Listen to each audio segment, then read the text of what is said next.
All right, it is 7 p.m. on June 9th, 2026. The town board meeting for the board of directors of the town of Estes Park is in session. Whoever would like to stand and say the Pledge of Allegiance with us, please do so. I pledge allegiance to the flag of the United States of America and to the republic for which it stands, one nation, under God, indivisible, with liberty and justice for all. We will move to agenda approval. I took care of the issue in the study session that I wanted to relating to agendas, so I have nothing there. I would take a motion unless someone wants to make a change to the agenda as written. I move to approve the agenda as presented. I'll second that. Trustee Mayor Pro Tem Hazelton moved to approve the agenda as written. Trustee Eshelman seconded. Any other comments? We'll vote.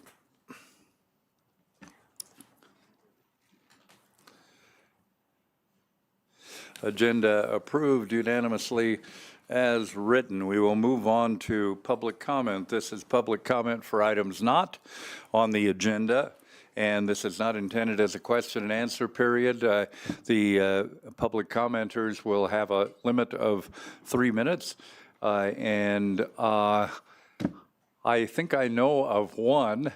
General Scase, are you in the audience? Yeah. Brigadier Generals. There you go. General's a general, man. Yeah. I think you have an important comment for all of us. Well, I hope so. Dan, will you also turn on the mic? Oh, yeah. please? I better hit the. There you go. I have a green light. That means go. So thank you. And I'm putting on my Legion hat because I want us all to celebrate.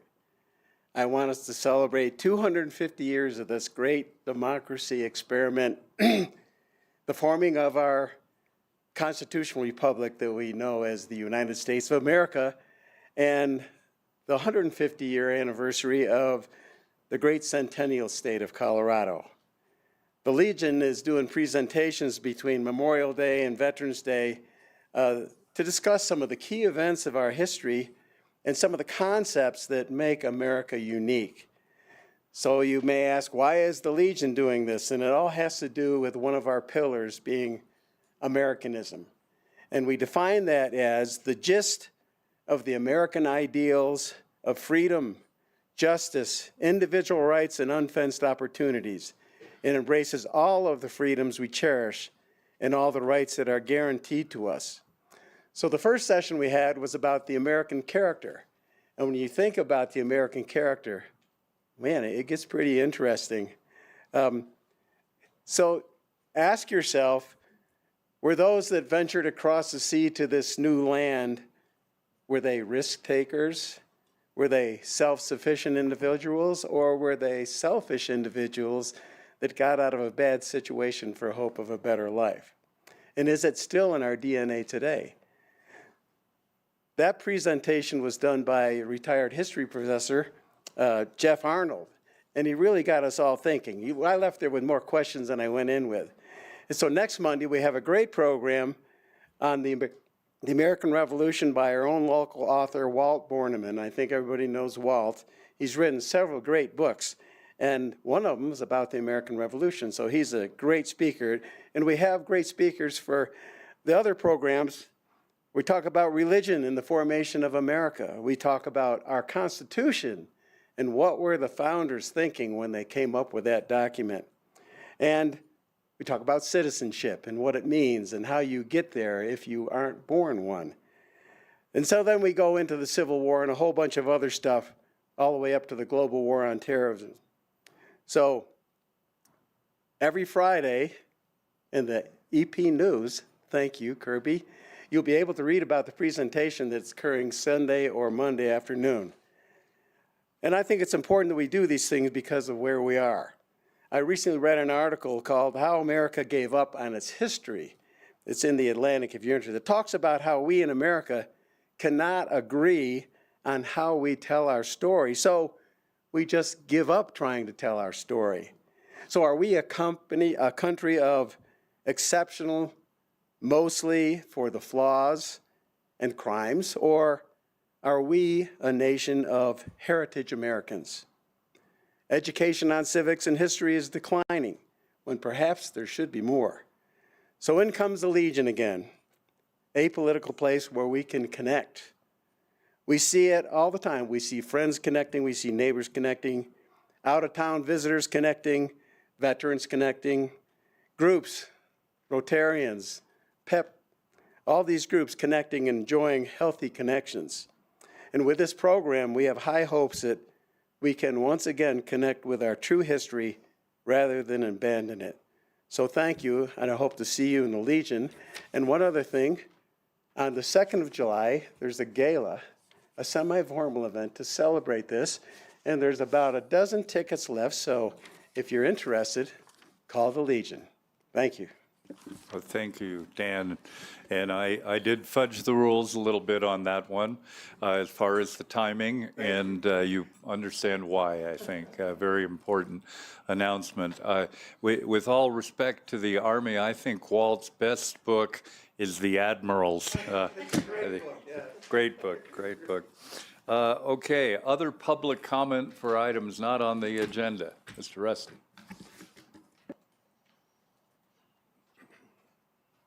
Thank you, Mayor. My name is Terry Rustin. I live at 555B Devon Drive in Estes Park, and I was here during the study session which just ended. My comments today are about fiscal responsibility. Let me preface my remarks by noting that I know most of the members of this panel, either personally, professionally, or as a citizen. I know each one of you are dedicated to the welfare of our community and the people who live here, and to the environment in which we live. We may disagree at times, sometimes frequently, but I've never doubted your sincerity, your professionalism, or your integrity. That said, I'm concerned about the lack of fiscal restraint on the part of the Housing Authority and this Board of Trustees in overseeing the Housing Authority. The Housing Authority has purchased properties intended for development with only vague plans to develop them in 5 or 10 years. They've purchased, they've taken on considerable debt that they cannot afford. They've decided to develop a large project on a property owned by the town, yet they don't have the capital to install the infrastructure, such as sewer, water, electric, etc. My observation as a psychiatrist is that the Housing Authority has made several significant decisions on the basis of emotion, not on logic. Money, however, does not have any emotions. Emotions like loyalty, generosity, fairness, and sincerity will not pay a banknote. The emotion most apparent to me in the Housing Authority decisions is hope. They hope that they will lease their apartments. They hope that people will pay their rent on time. They hope that renters will treat the buildings with respect. Their most important hope is that 6E funds will continue to flow like a river of gold. What they have not planned for, and what this board has neglected to remind them of, is that like the Roaring River in 2013, rivers can change course, and some can dry up. Right now, 6E funds are divided 80-20 with childcare, but will that always be the case? The voters could change that ratio. Visitors have flocked to Rocky, but will that always continue? Nationally, foreign visitors are feeling unwelcome to come to the United States. In 2025, there were 4 million fewer foreign visitors than in 2024.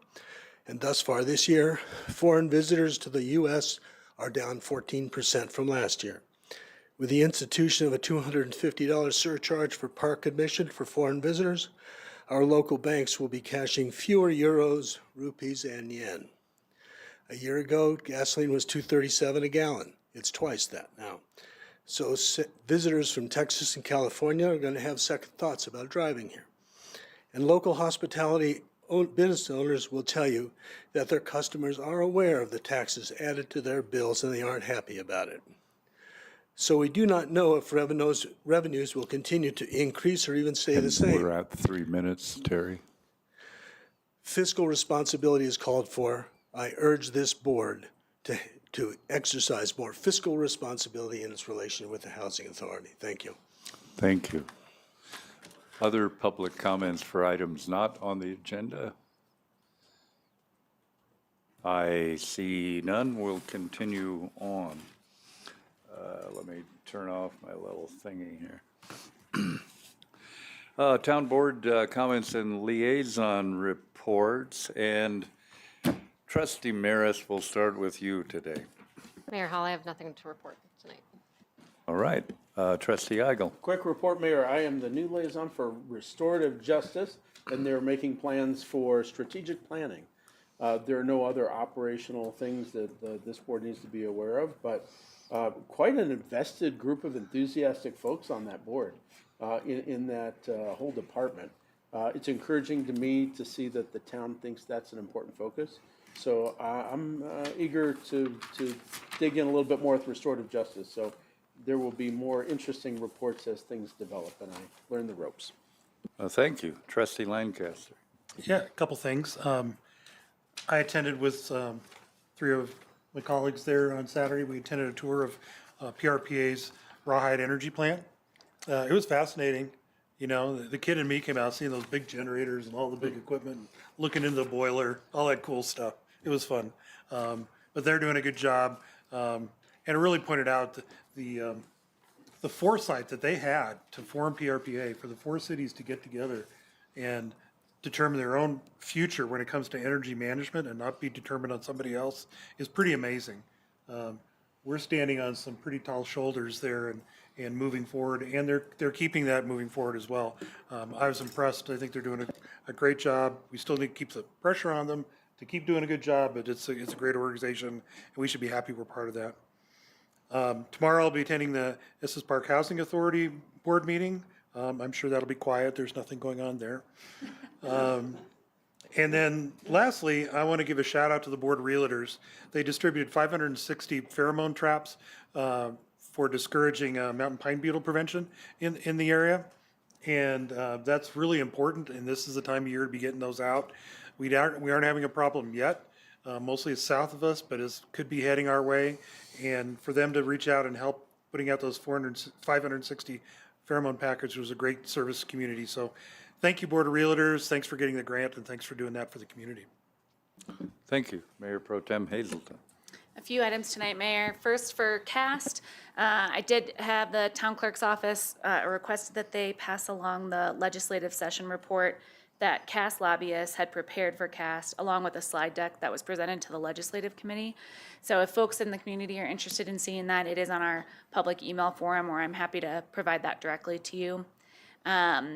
Also wanted to share that they opposed Initiative 175 at the state level, which in their words, you know, the letter that they signed on to was a promise to improve Colorado's roads without raising taxes.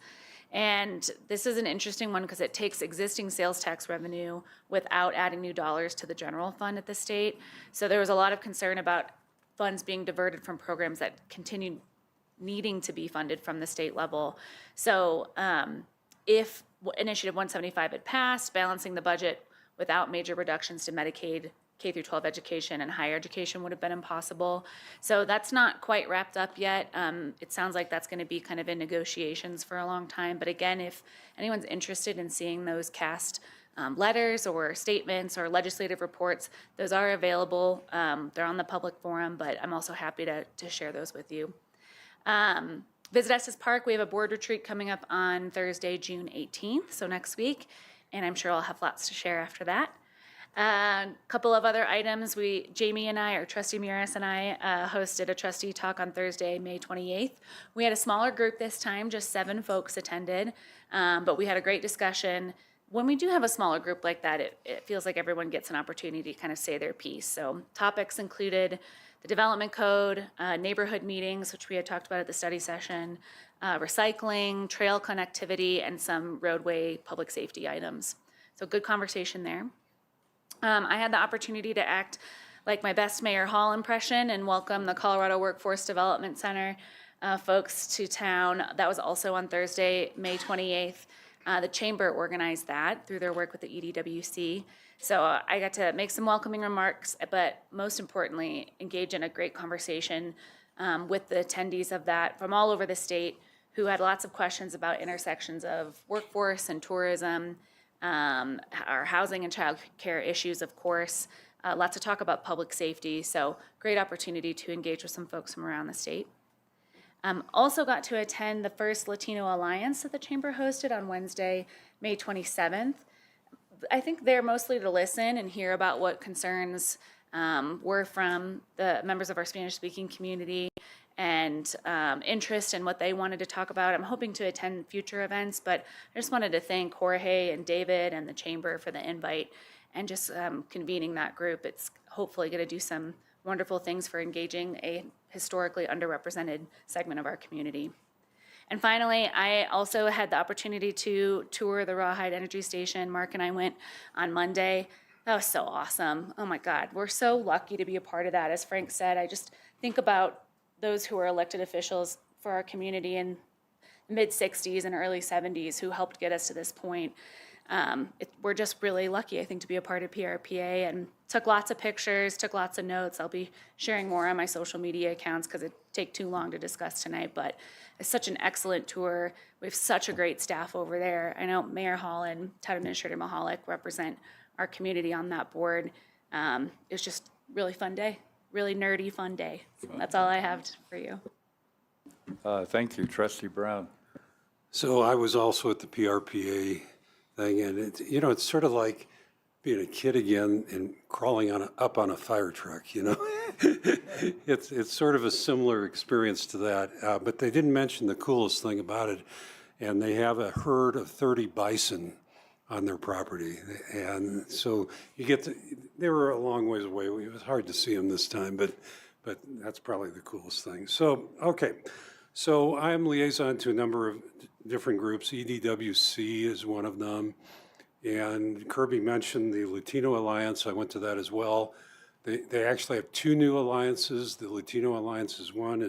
The other one is ENGN, which I'm not sure what it stands for. Sounds like engine, but it's all about engaging youth in the community, sort of like a junior chamber of commerce thing almost. And so those are the two newest things with the EDWC. I'm also liaison to the Estes Arts District, newly credentialed by the state of Colorado. And there is an event coming up that's been around for a while, Friends of Folk on June 23rd. And that'll be a concert you don't want to miss at the Performance Park. And it goes from around 2:30 or 3 to like 9. So there are a number of different groups that are going to be playing there. I've never heard of any of them, but doesn't mean anything because I don't keep up on that. But looking forward, I'm planning on going to that. I'm also liaison to the Board of Adjustment.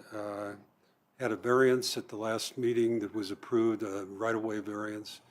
And on the consent agenda, you'll see that Trustee Lancaster and I are switching positions, and I'm going to take over on the Planning Commission. He's going to take over on the Board of Adjustment. There's a little, Board of Adjustment doesn't have quite as much going on, and he's got the Housing Authority, which has lots going on, so hopefully that balances the workload a little bit. And that is all I've got. Thank you, Trustee Eshelman. I serve on the Board of Appeals as a liaison, and I think the less you hear from me, the better that is, because that means there's nothing wrong going on. I thought the mayor was going to let me go first, as I have the last couple of meetings, but everybody stole my thunder on Platte River Power Authority's Rawhide tour. It was very good, and I think if, Travis, correct me if I'm wrong, I think anybody can take that tour as long as you have a group of like 5 people that you put together for that. I believe that's true, but we can verify it. It belongs to the community. Yeah, I would encourage everybody to do that, because that's where we get our power from, and they've done a really good job down there, and it is very fascinating. So that's all I have. I'll mention a couple things on Platte River Power. You know, when you tour that plant, obviously since the 1970s, the predominance of the coal burning and very ultra dependable through all of those decades. But that's going to be shut down in 2029 is the plan.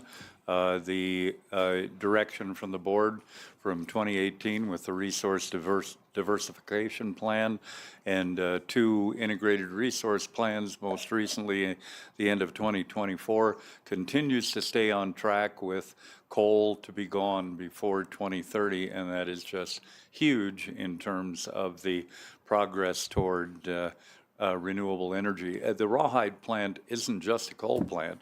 It's got huge acres, many acres of solar, and it's got wind out there, and it's got other stuff going, and then other things happening there. But most importantly, last week we had a groundbreaking. You may have seen it in several of the regional newspapers out at Alt, where we have the Black Hollow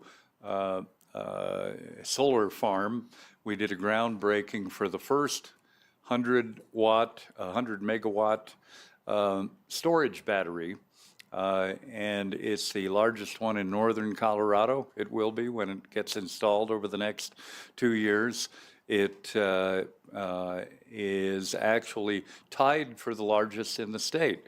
So another great step in progress toward our green goals. And as you'll hear me say over and over again, we have to keep electricity dependable.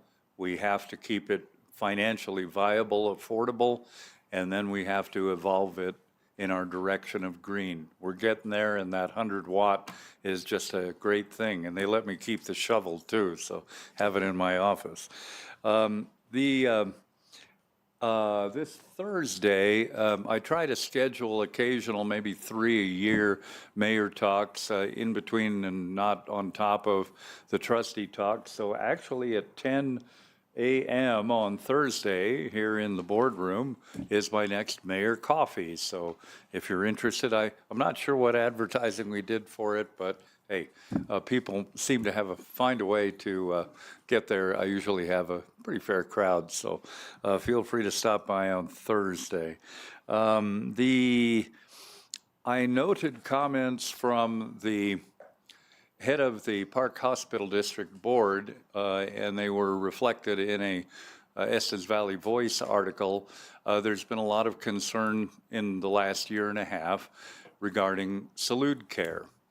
And Mr. Workman, Corey Workman, the head of the board, was making some commentary after he talked to the CEO of UC Health, who I've also corresponded with, and says that UC Health is one of the largest providers of the underserved. It actually is the largest of medical organizations in Colorado, the number of underserved they provide. And Elizabeth Concordia said that one out of 3 patients seen at a UC Health facility is part of an underserved population. And he went on to say UC Health provides somewhere in the ballpark of about $1.4 billion worth of underserved and charitable care. And the point that Mr. Workman was making is that if Salud does indeed run into challenges, and we know that they have had difficult time finding $1 million a year to continue to hold that organization together, that we have an opportunity to be in good hands with UC Health. They know what they're doing around the state in some highly depressed areas, even greater percentages of underserved population. So I'm reflecting those comments here because I do think that there's no guarantees in this world, but I do think there's an opportunity to have a good support system if it gets to that point. I hope it doesn't. I hope Salud prospers and continues to move forward, but I think that's important for the community to know. I get a lot of I get emails about everything. I get calls about everything. I have an open door, an open phone, open email, open text, open ears, listen to everybody. I get a lot of stuff about timed entry in the park. I got stuff about the Pride event from this last weekend. Get emails about Highway 7 speeding. Canada Day is tomorrow. The consulate has a celebration of Canada Day. Business pop-ups and various other things that come along. I try to listen to it all. I do listen to it all. Not always can I help in every direction, but never hold back from taking advantage of my open ears and open door, because that's my purpose here. Okay, enough of that. Travis, you have a town administrator report. Yes, Mayor. First, to confirm Trustee Eshelman's statement, you can schedule a tour. The minimum amount of people is 5, the maximum is 30. It's about 90 minutes. You can fill out that request form at prpa.org/tour-form/ or go to the prpa.org website and search request a Rawhide Energy Tour. It's definitely worth it. I've done it in the past. I'll be doing it again this coming week as part of the board orientation there. It's a pretty remarkable piece of machinery. And as the mayor stated, that entire complex has a lot of different energy assets that help our lights stay on and the internet arrive in Estes Park, which takes us to our next item. I want to recognize the collaborative efforts of LEDA, the Larimer Emergency Telephone Authority, CDOT, the Colorado Department of Transportation, Longmont, Nextlight, which is their broadband service, Platte River Power Authority, and our very own Trailblazer broadband service, including Director Bergston, Joe Lockhart, and Sky Steiner, for their work to establish a geographically redundant 911 path out of the Estes Valley. Desperately needed, as you all know. This is an isolated area in a lot of ways. Having non-geographic diversity is not an acceptable 911 situation for our community. LEDA really took the lead, and it was a collaborative effort from partners to make that connection happen down 36.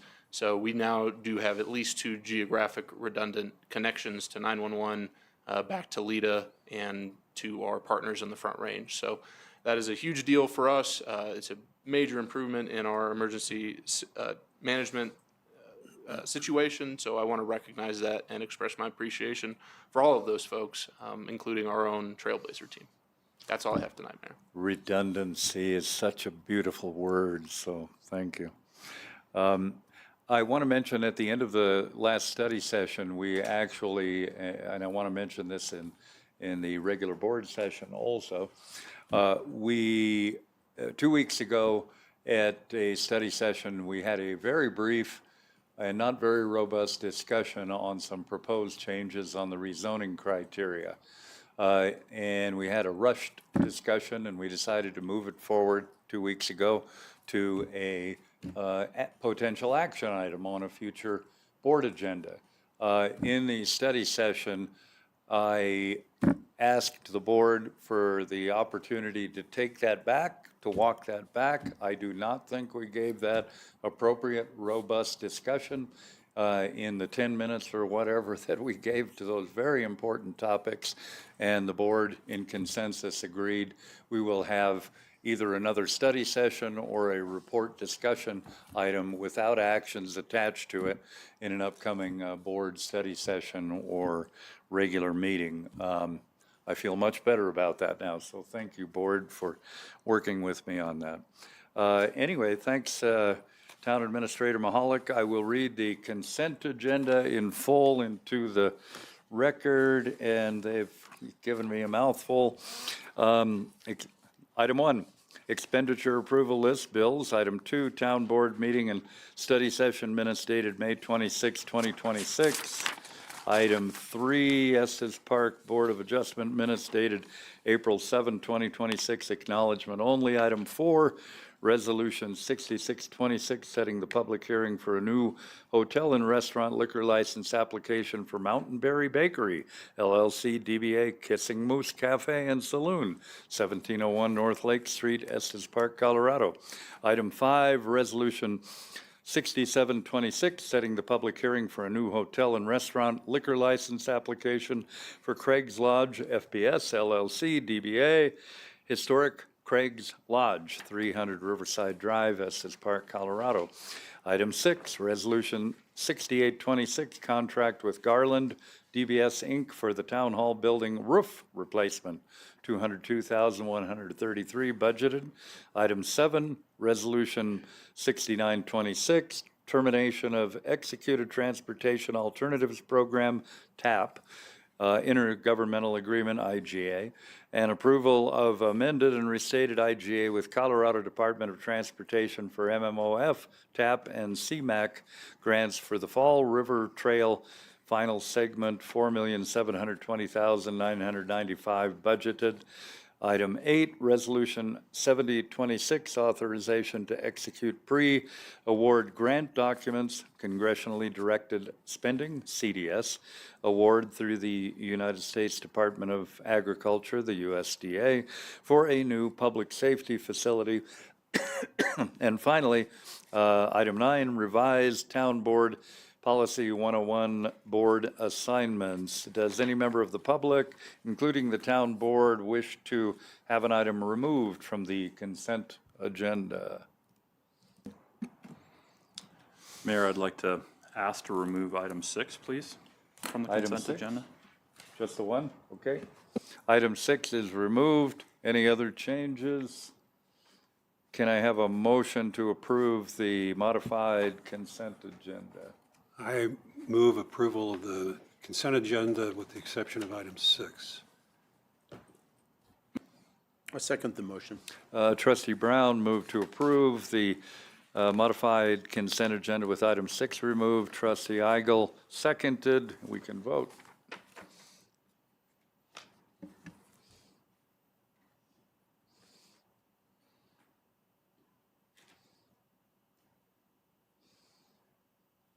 Consent agenda approved with that modification. We'll move on to Resolution 6826, contract with Garland DBS for the Town Hall building roof replacement. And Trustee Eshelman, you have the floor. Good evening, how are you? Good, how about you? Good. Good. Just some questions. I was looking at the disadvantages and that on here, and you know, the appearance of the bidding process. We chose to go with Omnia. Is that kind of like a bid net type thing, but for it's a co-op. municipality? It's a cooperative purchasing program.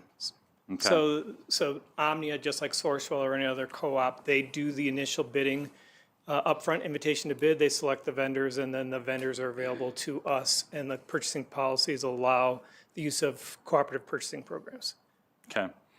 Okay, and then it looks like they selected Garland out of Yes. Cleveland, Ohio, to be the general contractor for this. Yeah, and Garland is national, so they have offices all over. We're working with the Denver office. Okay. And so it looks like then Garland used Black Roofing as their installation contractor? Is that Yeah, that's a correct? great question. So what Garland does under Omnia is they themselves then put out the individual projects to bid within their qualified vendors. So we received 4 proposals, and the staff is recommending the selection of Black Roofing. So with Garland being in Denver, then they have a general rep or whatever that came Yes. up and Yes. worked with this. Yes. It wasn't just And they've done been working with remotely. the school district as well. Yeah, I did see that. Okay, and am I correct, is that first section one 2,500 square feet-ish, 2,589-ish square Approximately. feet? Yes, Okay. it's, yeah. Okay. Is, looking through the, I know there's asbestos abatement, which Mm-hmm. is, certainly adds to the joy of the project and increases the cost a lot. I'm fully aware of that. And it looks like Garland provides the material? Is that like So part of it's the the Garland requirement for the material. subs that Garland provides the Yeah, material? so my understanding is that Garland requires its qualified vendors to use its products. Okay, okay. Is this kind of an, it seems like it's maybe a little bit of emergency type, It quick is. type thing It versus is. the normal bidding process of, Yes, for two three reasons. One, vendors. one, cooperative purchasing programs are absolutely legitimate. But number two is that we have two problems. One is that we had a very dry winter and the roof leaked. And it has continued to leak when we do get moisture. It's very old, it's well past its lifetime. And then the second thing is it's a very limited replacement window. In the mountains, you have to do it between June and September-ish, and so it is a really tight timeline. yeah, And we will be before you for other roofs in the CIP process. yeah, yeah. The scary part is the other groups of the roof are much larger, and They are. this is $200,000 for 2,500 square feet. It's a scary thing, so. Mayor, Trustee Eshelman, that is one of the big things that we're hoping to tackle with that project in the 27 strategic plan, to really look at Town Hall from a holistic standpoint, because we are hitting the point in the life cycle of this building where there are some very expensive projects coming due. And we want to make sure that as we undertake those, roofs are relatively easy, because if you don't invest in the roof, the rest of the building doesn't survive long. But there are other investments that we need to make in this facility, and we want to make sure that everybody's on the same page, that yes, we think this facility needs to serve an operational need for the next however many years, and these are the investments that we think will get us here. So all of that to take a time to plug next year's work. This building is old, and we continue to try to invest in it to keep the useful life or extend the useful life of it. And we are hoping to tackle that more holistically next year. In the meantime, though, those roofs are in bad condition, and Director Featherston can speak to that as well. It looked like the aerials, that section of the roof was the worst shape. It is the worst one. Yeah, okay. Yeah, it's just a big gulp. It seems expensive for the small part that it is, so just wanted some clarification on it, so Thank you. thank you. Other questions on that topic or comments? Else I'll take a motion. I move approval of Resolution 6826. I'll second that. Trustee Brown moved to approve Resolution 6826. Trustee Eshelman seconded, and we can vote.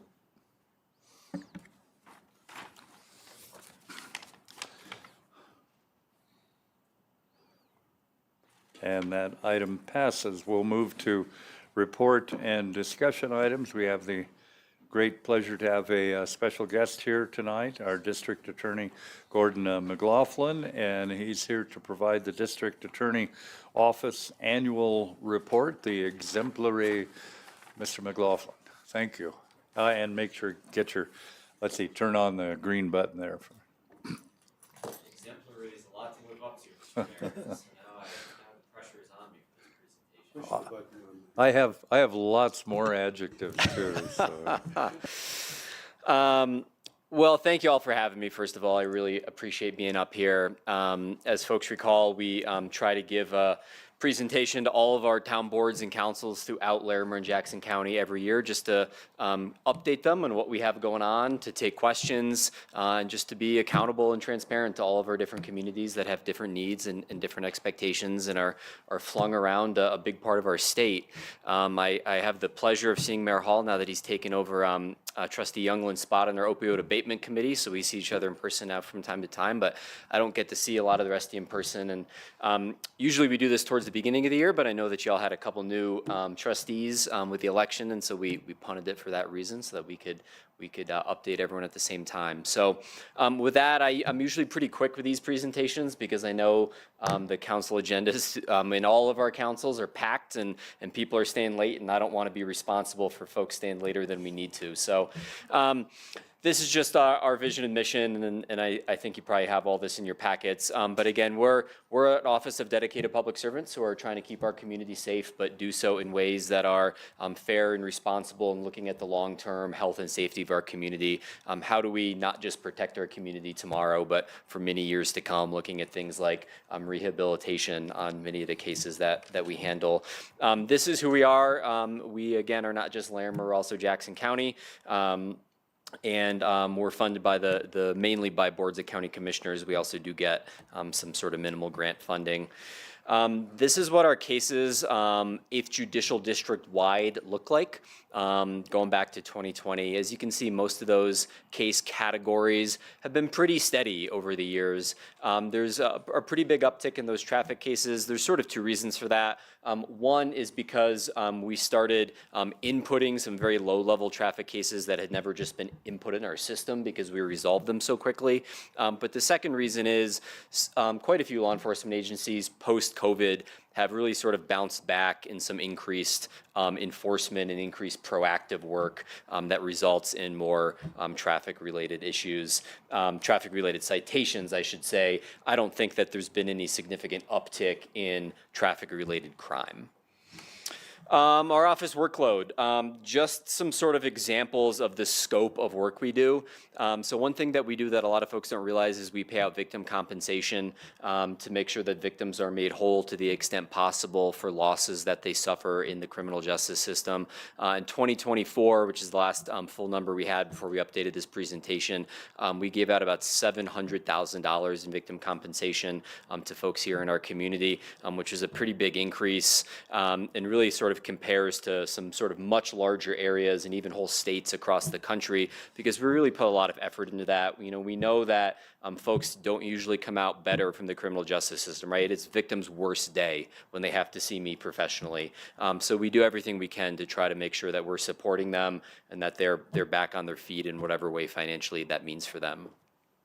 We do serve a lot of victims, so that 2025 total number was 5,500 separate victims over our cases, so that ranges everything from a victim of a domestic violence crime, a victim of a sexual assault, to other types of crimes as well. And so every single victim that comes into our office gets assigned a victim advocate to work them through that process, make sure they understand the process. We talk, I'm guilty of it myself, in criminal legal lingo all the time that is not sort of approachable for normal members of our community. So they work them through that process, and cases take a long time to work their way through the criminal justice system. And so they try to stand by those folks and, most importantly, make sure that victims have a voice in the process and that they know they are being heard by my office, by judges, and by others in the system. We also run some diversion programs, both a juvenile and adult diversion program that have had really high success rates. Again, the bulk of the crimes we see are good folks in our community that have made mistakes, need to get back on their feet, need access to resources, need education, and need to learn and be more accountable going on in the future. And so diversion programs for those lower level first-time offenders, young adults, are really successful ways to make sure that we're effectively using resources and serving the community. And then over on the right, you can see some of the stats about the amount of data that we're intaking. We've been dealing with a lot of our police departments and agencies, including Estes Park, on, hey, when we're now getting a ton of body-worn cameras, cell phone downloads, computer downloads, records returns from social media, things that didn't really exist in cases even like 6-8 years ago. How do we manage all that? How do we get that to the right place, being to our office, out to Defense Council, and how do we make sure that that's all being done right? That's just an enormous burden on everyone in law enforcement trying to currently figure that out, but we're endeavoring to do so. This is just our life of a case document. I never go through this in whole because we'd be here till midnight, but I do like to show folks that it is a long and complex process. And so we have folks in our office, both attorneys and staff, working at all phases of this, from the initial filing, working with law enforcement during the pendency of serious investigations, all the way through motions preparation, litigation, trying the case, and then appellate work. Pretty much anytime we get a conviction at trial, you can guarantee someone's going to appeal that, and then we have to protect those convictions. And so there's a lot going on in the background to get that case to trial and sort of see that in the newspaper. Some of the current things we're working on, In about the middle of 2024, we started the domestic violence unit to focus on high-risk domestic violence offenders. We unfortunately, like every community in Colorado and throughout the country, see far too much domestic violence. But what we really want to try to do with this unit is focus on those high-risk cases so that we can prevent worse outcomes for folks happening down the road. And this unit has been really effective in working with law enforcement to make sure that we are identifying those cases and then working to improve those cases so that we can secure convictions and get serious accountability on those cases. And usually for the cases this unit's handling, that means significant prison sentences for serious and repeat domestic violence offenders. They're also working on criteria to better screen those cases. There was just a state law passed this year that's actually requiring law enforcement, I think probably by the middle of next year, to use what we call lethality assessments so that we're making sure that we're sort of mustering all resources, not just law enforcement, but community partner resources too, to make sure we're doing that. We have an organization down in Fort Collins, Crossroads Safe House, that's just developed a program called The Hive that is sort of a family justice center model, bringing all of these different resources together in one place to really try to better serve victims in our community. And that's the kind of thing we're hoping in the longer term, stretches out to places like Estes Park as well. Some legislative updates, and I know you all gave some relevant to the town tonight. Obviously, that just wrapped up, so in that sense is a good time to sort of tell you all some of the things we've been up to. SB 11 passed this year, essentially social media accountability. The problem we were running into is social media companies were not even bothering to respond to warrants half the time. If you're sitting in the lawyer's office in Google in California and the Larimer DA says, please give us that back, or the Estes Park Police Department says, please give us that back, they weren't overly concerned, you'll be surprised to know. And so now in Colorado, the law is they have certain timeframes to acknowledge receipt of warrants and to respond. And those are really ways that we solve important cases these days, whether that's a child kidnapping or a drug distribution or a sexual assault. Almost all serious cases involve some sort of tech warrants these days, and so that's going to be really beneficial to the process. SB 149 was improving competency proceedings. We developed in Larimer County what we call a competency docket, which is a place that folks that are not competent to proceed in the criminal justice system go, so that we can muster resources to try to make sure that we can get them back to a competent level, both for their own health and for, of course, the health and safety of the community. We were the first to do that in Colorado. That's now spread all the way around the state. It's a great process. But there are some people in Colorado that slipped through the cracks, that were not competent, and so their cases had to be dismissed, but were still so dangerous that we really needed other tools to address them. They couldn't just be put back out in the community. And so this bill closes some of that gap so that we can really try to address those very few but very dangerous folks. SB 72 gave us another avenue, another tool in our tool belt to address motor vehicle deaths. Motor vehicle deaths are really a pervasive problem in Colorado that have been hard to solve. And when we see cases, careless driving causing death, reckless driving causing death, those are some of the worst cases that we deal with at a DA's office, because the level of harm is the most extreme that can happen. Folks have dealt with the death of a loved one, but the level of penalty is really very, very low in terms of what we're able to achieve. And so this was not all that we hoped for in that bill, but it was a step in the right direction in being able to better serve victims who have lost loved ones in car crashes. And then SB 132, in that same vein, requires law enforcement to provide voluntary breath tests in certain car accident cases, car crash cases, to make sure that if there is that type of evidence, we're trying to obtain that evidence and that it isn't missed. Not in Larimer County, but elsewhere, there had been some real issues with that where law enforcement had not been following up on those issues. And so again, it's trying to provide the best evidence to get justice for victims that we can. So those are some of the criminal justice legislative successes that we had down at the Capitol this year. We also launched our Veterans Court last year.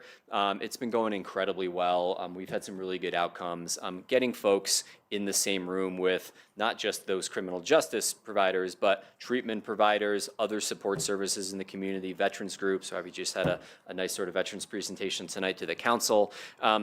there is an enormous benefit to folks in the criminal justice system through community and support.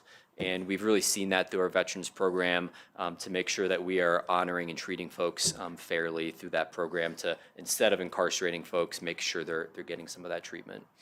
And then late last year, we launched our bias motivated crime hotline.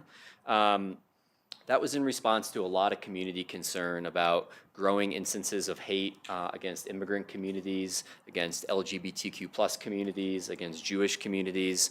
We were hearing from them that folks were scared and members of certain groups and did not know where to turn. We always, of course, if folks are comfortable calling their local law enforcement agency, that's great. If it's an emergency, folks should be calling 911. Folks are comfortable calling Estes Park Police. That is, of course, a great way to start. But we've heard from folks, not everyone has relationships with their local law enforcement agency, and folks didn't know where to turn. And so we're trying to provide one more avenue to let folks reach out to us if they do have some of those concerns, so that we can really make sure that we're putting every resource, every idea into helping someone and into solving a case and getting justice that we can. And we want folks to feel safe in our community. One of the worst things I've heard over the last couple of years is that because folks don't always know what their local law enforcement agency does or how they interact with federal law enforcement or what those various roles are, that folks are afraid to call 911. And that is absolutely the worst outcome for any of us in law enforcement. And so this is one more avenue trying to provide that opportunity for victims.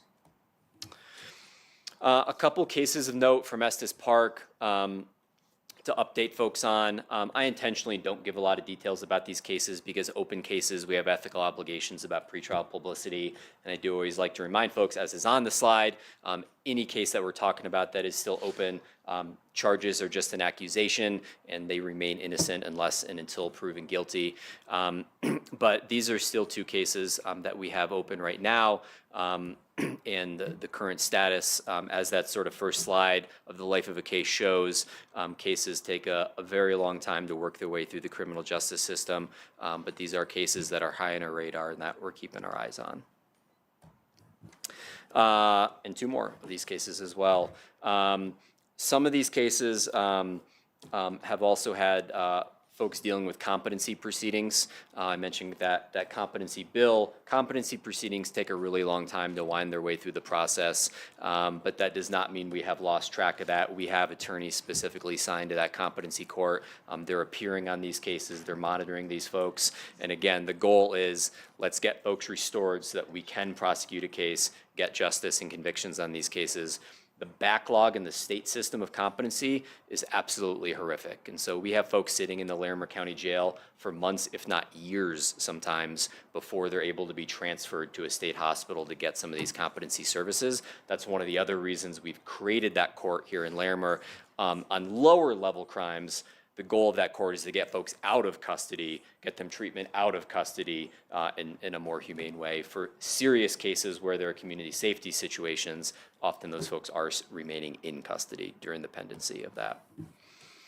And then often councils want to know sort of how their breakdown of types of crime look like compared to the district as a whole. So this is presenting a little bit of that. This is our full data set back to 2017 when we started collecting some of this data. What this shows to me is that cases look pretty proportional to some of these other things. Again, some of that traffic in some of those other agencies is just a bigger part of what they do. And so because traffic's a little smaller here, some of those other categories are, but there's nothing out of the ordinary or concerning to me about these stats. And these are certainly conversations that I have with Chief Stewart, whom I enjoy the relationship with very much and appreciate the work that we have in our office with Estes Park Police Department. And then I always remind folks, both the council and everyone, of course, listening, that we have a lot more data on our website. So we collect a lot of data. You can't filter it just by Estes, unfortunately, but we have pages and pages of data about what types of crime look like, what those trends look like, and things like this, which is how are folks being sentenced? And this is a question we get a lot, right? Are folks getting prison sentences? Are folks getting those diversion sentences? We have all this data on our website. I know this is a lot to take in on a slide up on the screen, but if you just Google Larimer DA and then you click on our statistics page, there's plenty more where this came from. And so I'm happy to take questions from anyone right now, and I let the council know and everyone in the community watching, we always want to answer folks' questions, whether it's about our data or anything else. And so please don't hesitate to contact us. We know the criminal justice system can be really opaque, and we want to break down some of those barriers. And so we're here to have those conversations. Well, great work on the diversion programs, both juvenile, adult, and then also the vet side. That's just really good news and good percentages on that. I noticed that Estes was a lot higher percentage-wise on DUI, although a lot lower percentage-wise on drugs, other stuff. It was just an intriguing kind of statistic. Thank goodness all that digital evidence is digital. You wouldn't have a room for it otherwise, I guess. So I wonder where that levels off at some point. You know, we thought it was going to level off once all of our agencies got on body-worn camera. And it hasn't. It's still rising exponentially because, again, the information by which you prove cases now is so data intensive. Whether we're talking about social media search warrants or just traffic cameras or cell phone downloads, that's a lot of what folks at police departments, at DA's offices are pouring through constantly. And juries expect that. And so if you want to secure a conviction, you often need a lot of that stuff that you didn't used to 5-10 years ago. It's our modern world. Well, thanks for all you do. Other questions or comments, folks? Yeah, Gordon, I was curious on the social media bill. What teeth do you have to do that? I mean, I know we have a statute, but what keeps them from thumbing their nose at you anyway? Do you have any enforcement or ability to push that a little bit? Yeah, that's a great question. There are civil penalties built into the statute. So theoretically, DA's office or the Attorney General's office could sue the social media companies and seek those civil remedies. Now, are those civil remedies large enough to incentivize some of these companies? We will see. But I think there is a real understanding now that there's just that has to be the future. We have to have some accountability. That was actually the third year in a row that we ran that bill. There was a bunch of groups in Colorado working on that. The Colorado District Attorney's Council and myself were working on that. And it was the third year in a row that we finally got that through. But there's a lot of momentum now for those measures. And I'm certainly ready and prepared to try to enforce that if it comes to it. Thank you, District Attorney McLaughlin. And you know, we've got our own town attorney over here too. Yes, so, and I very much appreciate your Estes town staff as well. Yeah, I'm sure you have a lot of interchange, but thanks so much for coming up and presenting to us. So, and Thank for you very all much. you do. Have a great night. Yep.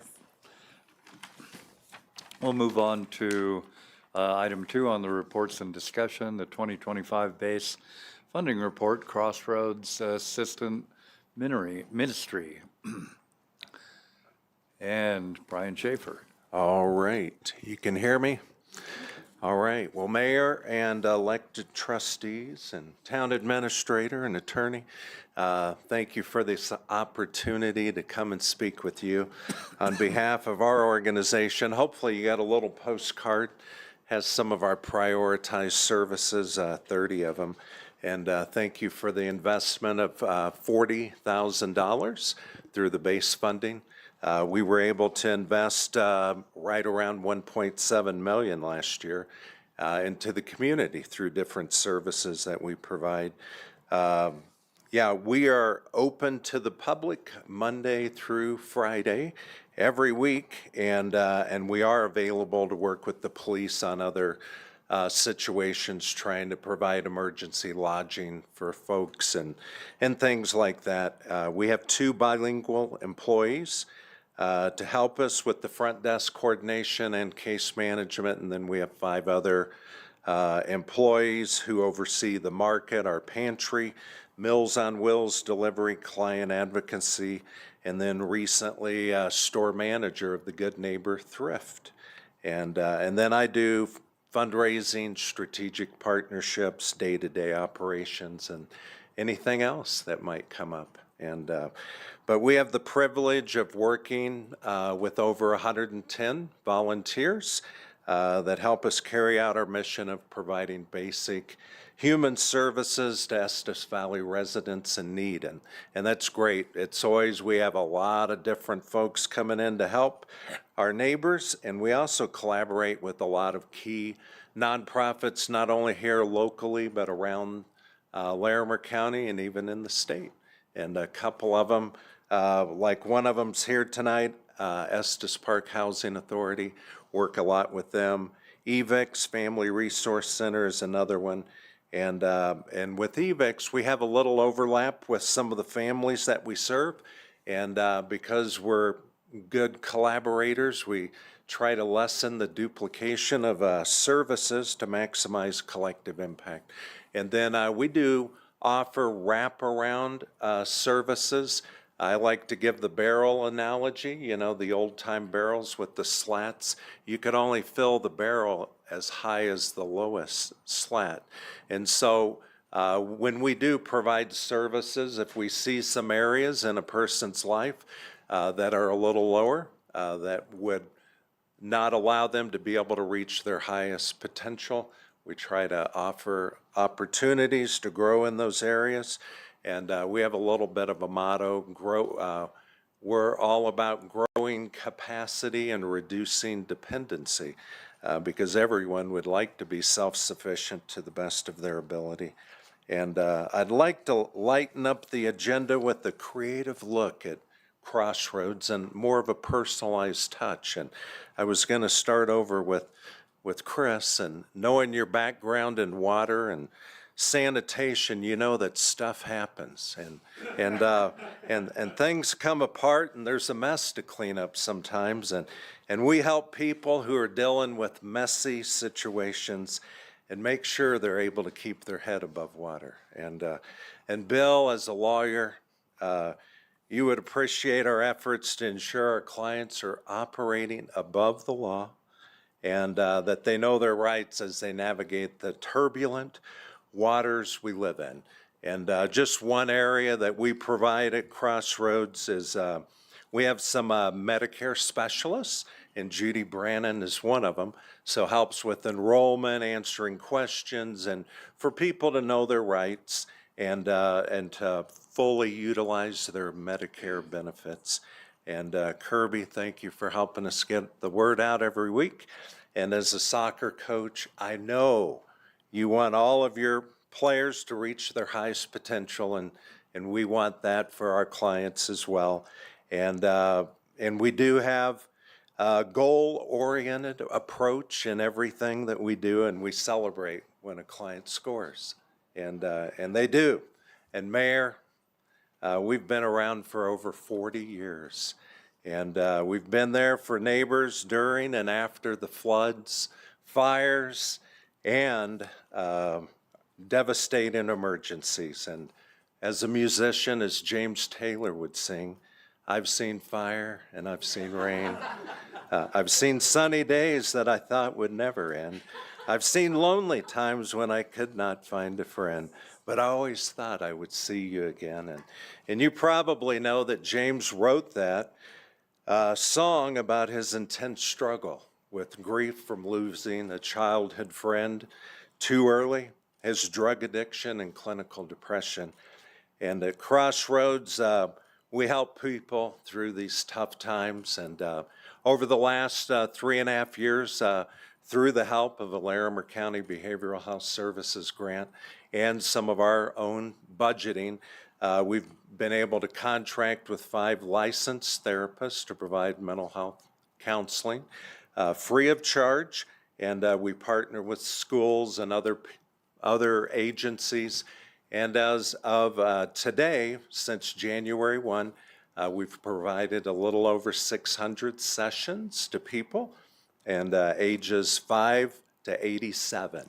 So age is not a limit. In And that case, we have to turn to his song, You've Got a Friend. So you've there got you a go. friend. Yeah, lean on me when you're not strong. Yeah. And Frank, if I remember right, you know a lot about plants and gardening. And yeah, nurturing growth is important, and that's what we do for our neighbors in need. And we help them bloom where they're planted here, or we help them relocate to better soil where they have a better opportunity to grow and develop to their fullest potential. And we have case management, and sometimes we help people either get back home to where they came from. Sometimes they apply for a job out of Florida, come all the way here and find out it's a little more expensive to live than they thought. And so we help them get back, or we help them get down the hill where there's more resources and services that helps them, grow into everything that they were created for. And then Mark, the original taffyshop.com. We have a variety of services that we offer, just like you have a variety of flavors for those that would come into your store. We have neighbors who are pulled in many directions, working 2 jobs to make ends meet. And to help them out, we provide students access to weekly food bags on the weekends when parents are working. And we do that through the school district and through the Boys and Girls Club in the summer. And we also provide life coaching through our volunteers that are trained to sit down with people one-on-one to work through their budgets or help them find a job or a better job or work through different things. And a lot of times when they work on the budget, they just find ways to stretch their dollars to go farther. And maybe that's a new taffy treat, little dollar taffy. And then, Jamie, as a podiatrist, right, you know how important mobility is for people. And we help people get back on their feet when life knocks them down. And as a matter of fact, a couple years ago, there was a house cleaner, self-employed, and her doctor, it wasn't you, it was someone else, said that she needed foot surgery. And she was going to be out of work a couple months, and she came in asking for help. So we were able to help her with her rent for a couple months while she was going through PT. And she did get back on her feet, and she's doing well today. And we realize life is not a sprint, but a marathon, maybe even an ultra marathon at times. So we help people stay in good shape to finish their race. And I'll close with this. One of our new services that we offer through the Crossroads family is non-medical services and assistance for cancer patients through the bridge of Estes. And recently, one of the clients that they've been working on is self-employed, and he got the news from his doctor that no one wants to get, but they just came to the end of the treatments and said there's nothing else we can do. And since they were at a place where hospice wasn't an option, our volunteer team worked with their family, and we're providing skilled nursing care to manage the pain, to help this person finish their race in a comfortable place. And this is just one way that we live out our overarching value of putting love into action. And so thank you for allowing me to share just a little bit. We do have more info, crossroadsep.org, but we enjoy partnering with the town and helping all our neighbors not feel like they're alone in their struggle. So thank you. Your compassion is boundless. The service you provide to the community, immense. The amount that we give in base funding, just a piece of the whole operation. It's amazing what you do with that. and then to bring us a little personalized humor like that, really, most base funding reports aren't that entertaining. Yeah, I thought it might be unique. Very much you know. appreciated. All So, right, yeah, other comments, folks? okay. All right, thank you. Yeah, thank you. We'll move on to item 3 on the report and discussion items, the Estes Valley Library renovation presentation. We have Community Relations Specialist Limiatis, and I should point out that after the wall breaking that we did the other day with the sledgehammers to kick the project off, in my office, there is a jagged piece of drywall that says Estes Library. How long I'll keep that, I don't know, but it's kind of fun for now. All right. Thank you for your participation, Mayor, and to each of our trustees and town staff for letting me present tonight. Give me a moment to pull up our presentation here. Annexation East Community. And I don't see it here, friends. Yeah. Thank you. Oh, it's in the folder. I apologize. I think so. I didn't do it today. That's, yeah, Perfect. that's it. Oh. Not that one? Nope.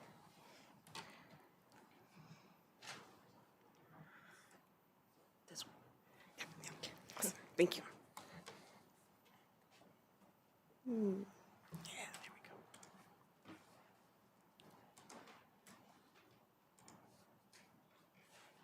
go. All right, again, good evening. Thank you all for your time. And again, Mayor, thank you for participating in our unconventional ceremony to kick off the library's renovation.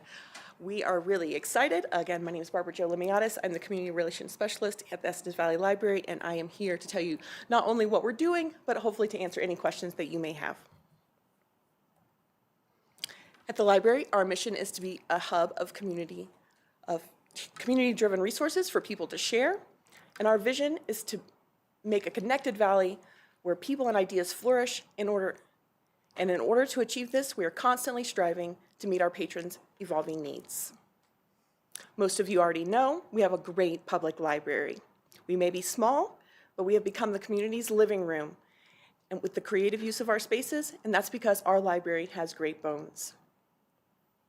Our makerspace is now often overflowing with activity, and our staff will do just about anything to get children to read. Really, just about anything.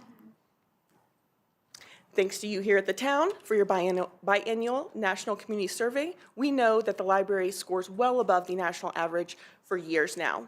But we know there's more to be done to maintain our trusted status in the community. After the pandemic, like many libraries across the country, we saw a decline of the use of our services and our resources.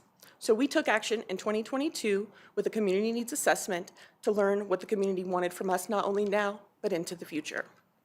We heard there are many things that they like: our programming, our digital resources, our comfortable living room atmosphere, and so much more. And there are a few things that still need improvement. They want more meeting spaces, a teen room, improved safety and accessibility, and the expansion of our role as a third space where people can come, relax, and build community. So we took action. Again, in 2022, we did our community needs assessment. In 2023, our Board of Trustees took action, and they built our 5-year strategic plan. In 2024, we hired Studio Trope Design Collective and GH Phipps as our design build partners. And in 2025, our Friends and Foundation kicked off fundraising initiatives to help us achieve our goals. I'm going to show you a little bit. You have some documents in front of you. I was asked by the clerk to reaffirm that these documents have been provided, and they will be in your packet for future reference. But I'm going to tell you a little bit about each of our spaces and how they're going to change. Our first floor has become much more active and lively. Our popular makerspace moves to where our current Hondius room is. This provides a 20% increase in space, easier access, and a dedicated water source so that we can expand the programming that's already quite active there. Our current children's room transforms into our new Hondius community room. That's going to receive an increase in space there as well. But you'll see the same plug-and-play technology for easy presentations and virtual meetings. Our children's room will be relocated to the northwest corner of the building, where our nonfiction collection currently resides. And this is going to provide some improved safety for our youngest patrons and their caregivers. Next to that, we're installing a brand new teen room created next to the children's room that's going to offer an easy transition for our youth interests as they evolve beyond colors and feelings. We're also adding an additional ADA accessible family restroom just outside that children's room across from the elevator. The installation of a new centrally located staircase will provide easier and obvious access to our second floor. And don't worry, our beloved book spine staircase will remain just the same. And by popular request, we're adding 3 new small conference rooms to accommodate community meetings that are too large for our study rooms, but not quite big enough for our Wasson and Hondius community room. These will host from about 4 to 12 people. I noticed the one we have up here says lively.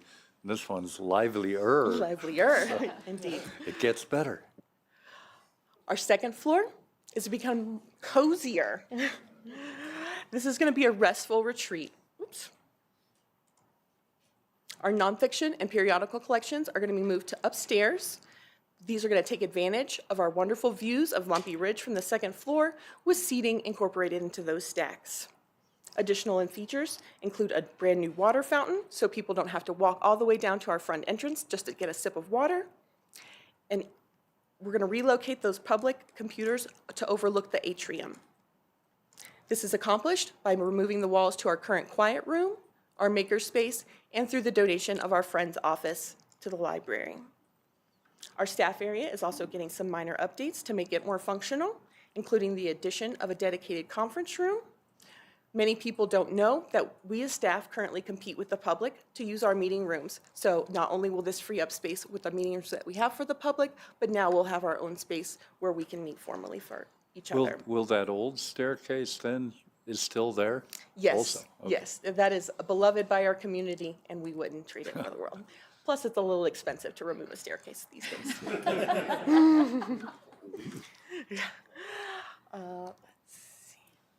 And upstairs, you're also going to see our supervisor audience and some minor upgrades to our appliances to ensure that they are much more energy efficient.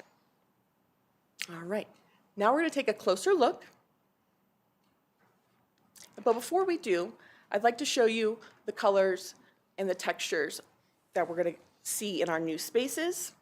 Again, we heard that the community asked for. They love the way the library looks and feels. They really don't want that to change. But we want to make sure the space continues to function for years to come. Please understand that the images that you see are about 95% accurate to reflect, but they do not reflect our color palette.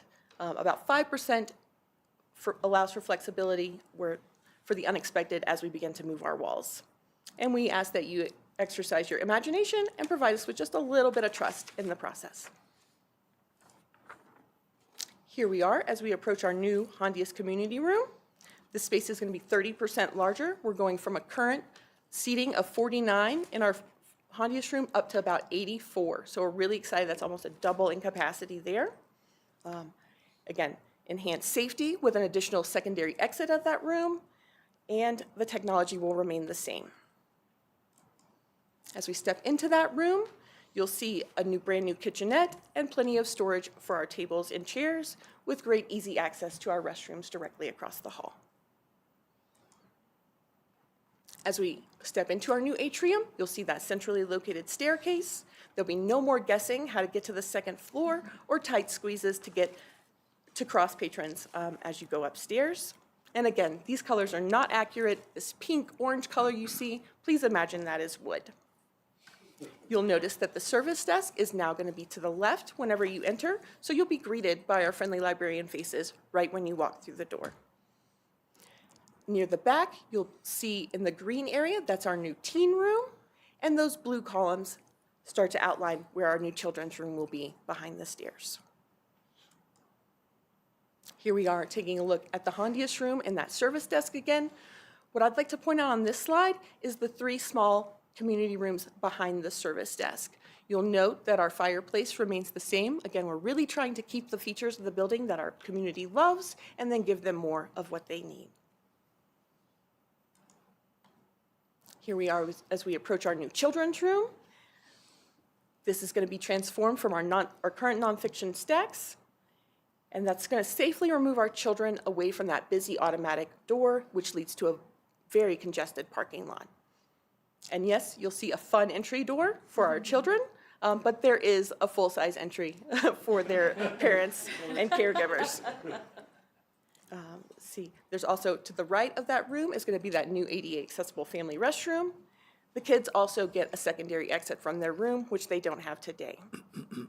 And the new teen room, again, is to the back and to the left. That's going to provide a great, easy transition for them. And here we are looking at that new teen space. We all know there aren't a lot of great places for our teens to hang out here in town. Really soon, there's going to be a great space.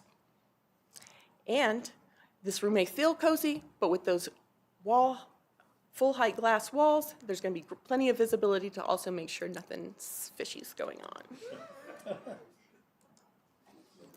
During the library construction, our goal is to stay open as much as possible. We will not be closing throughout the construction. That was a major goal for our board, so we're happy to do that. And honestly, since this presentation was submitted to you guys, we've even had changes already for the benefit of the community. As you'll see, this says we're going to have a mini library. Fortunately, our contractors, the day before we started, realized that they could find an alternative route to access our plumbing, and we're able to keep now 90% of the building open, whereas before we were going to have it 90% closed. We were going to have a small mini library only in our Hondius room, as they were going to execute that restroom and that staircase to start with. So we've changed some of our phasing, and now patrons will be able to access most of the library during this first phase. So we're really excited for people to come in and be pleasantly surprised where we're at. And we're also really encouraging patrons to continue to use our remote access and digital services throughout. The library is still here for you. We want to make sure everybody can still access all the things that you love. You're going to see many ways to get to our programming. That isn't being diminished whatsoever. We're just going to be often off-site of the library, but still very active here in the community. You're going to know where we're at based on all of our event postings, whether it be on our calendar, our listings in EP News, the Trail Gazette, social media, your registration emails, and things like that. So we're really trying to make it very clear whenever we are on-site and whenever we're off-site for our programming, so everybody knows we're still here.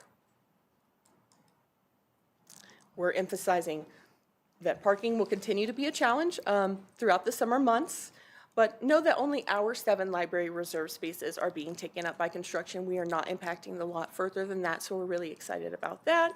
And we encourage our patrons to enroll in the Park Like a Local program to sign up for their 2 hours of free parking with the town. They can also utilize the Twig in the lower level of the community center to drop off their materials and pick them up. A lot of people aren't familiar with the Twig, so we're really excited to continue to publicize this as an alternative location if you don't want to come downtown to deal with parking, traffic, or the construction. And there are many options to continue to use library resources through our digital collections, whether it be online learning, books, movies, magazines, newspapers, all those things. If anyone is unable to come to the library, we encourage them to look into our house calls program. We have dedicated library volunteers who bring the library to you, so that's always an option as well. I'd like to say thank you, not only to our taxpayers, Board of Trustees, Friends of the Library Foundation, and our generous donors. This 9-month project at a cost of $3.9 million is only possible because of our community support that we've received. This is paid for by 2 sources, our library district reserves and fundraising from our friends and foundation. And no, there will not be a tax increase. We're really excited about that as well, at least not from the library. I can't guarantee what's going to happen in the future. But we look forward to providing a reimagined library to our community in just under a year. It's going to be noisy, it's going to be dirty and inconvenient, but we really want everyone to come in, see the progress as it's happening, and get excited about the next chapter of the library. And with that, I'd be happy to answer any questions you may have. Well, that's great. I would expect librarians to come up with the word parkitecture. That's a good one. So, yes. Great presentation, Barbara Jo. Thank you so much. You answered my question about parking, so thank you for that. I think I've heard that a couple times from community members, and they're pleasantly surprised when I've reiterated that there's only going to be the regular 7 spots that will be taken up for construction, which is great.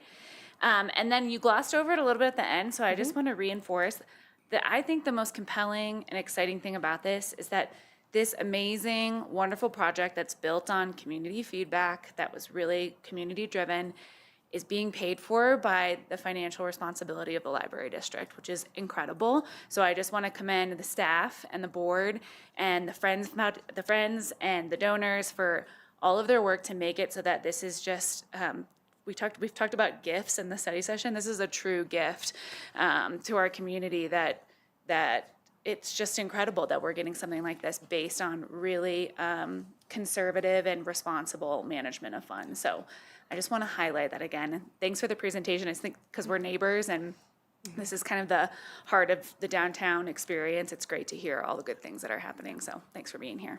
Thank you for that feedback, Kirby, and I'd love to piggyback off of what Administrator Mahalik said earlier in the meeting.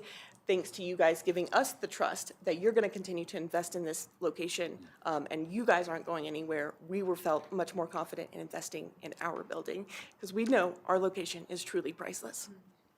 Trustee Miras.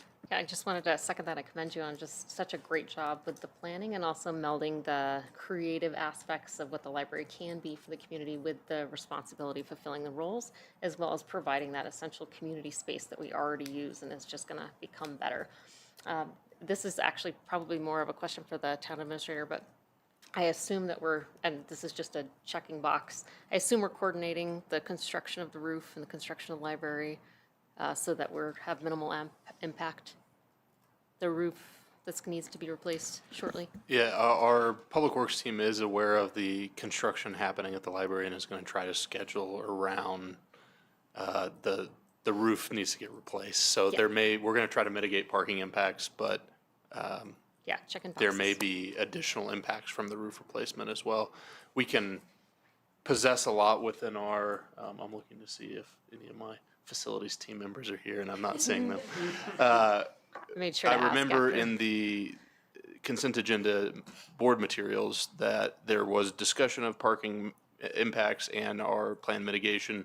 We do have certain areas within the town scope where we can move and stage materials that are outside of the public parking. So I can have our team get back to you with more details, but suffice it to say that we are aware of the library's construction and are going to try to mitigate the impacts from the additional roof replacement work. Perfect, thank you. And thanks again. Thank you, Trustee. Trustee Igo. Barbara Jo, thanks. Yes, sir. I feel like it's my place to ask questions Please. to simulate the conversation. I have nothing. This seems like such a complete project that reflects the community's desires and input so well. This project feels really good. The way that it's being funded, the way it's being executed. Your community outreach has been very good. And I feel like I want to share the news because there's so many great things that are coming for the library. And I don't go there a whole lot, but when I go there, it is a great feeling. And the way this project has come through, I want to compliment you, your leadership team, and everybody behind this about doing something good for the community in a responsible way. So thanks. Thank you so much, Trustee Eigel. Appreciate that. Any other comments? Fabulous. You already know what I think of books and libraries and all that good stuff. So, And the feeling is mutual, yes. yeah, most excellent. Thanks, Barbara. Thank you all. Yep. We will move on to the last of our report discussion items before we get into action items. The Estes Park Housing Authority expenditure of 60 funds to Habitat for Humanity Workforce Housing. And Executive Director Scott Moulton back at the podium. Are you tired of hearing from me yet?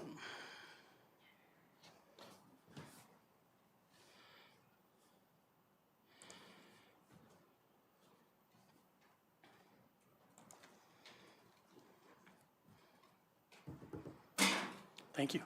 You made that very easy. I appreciate it.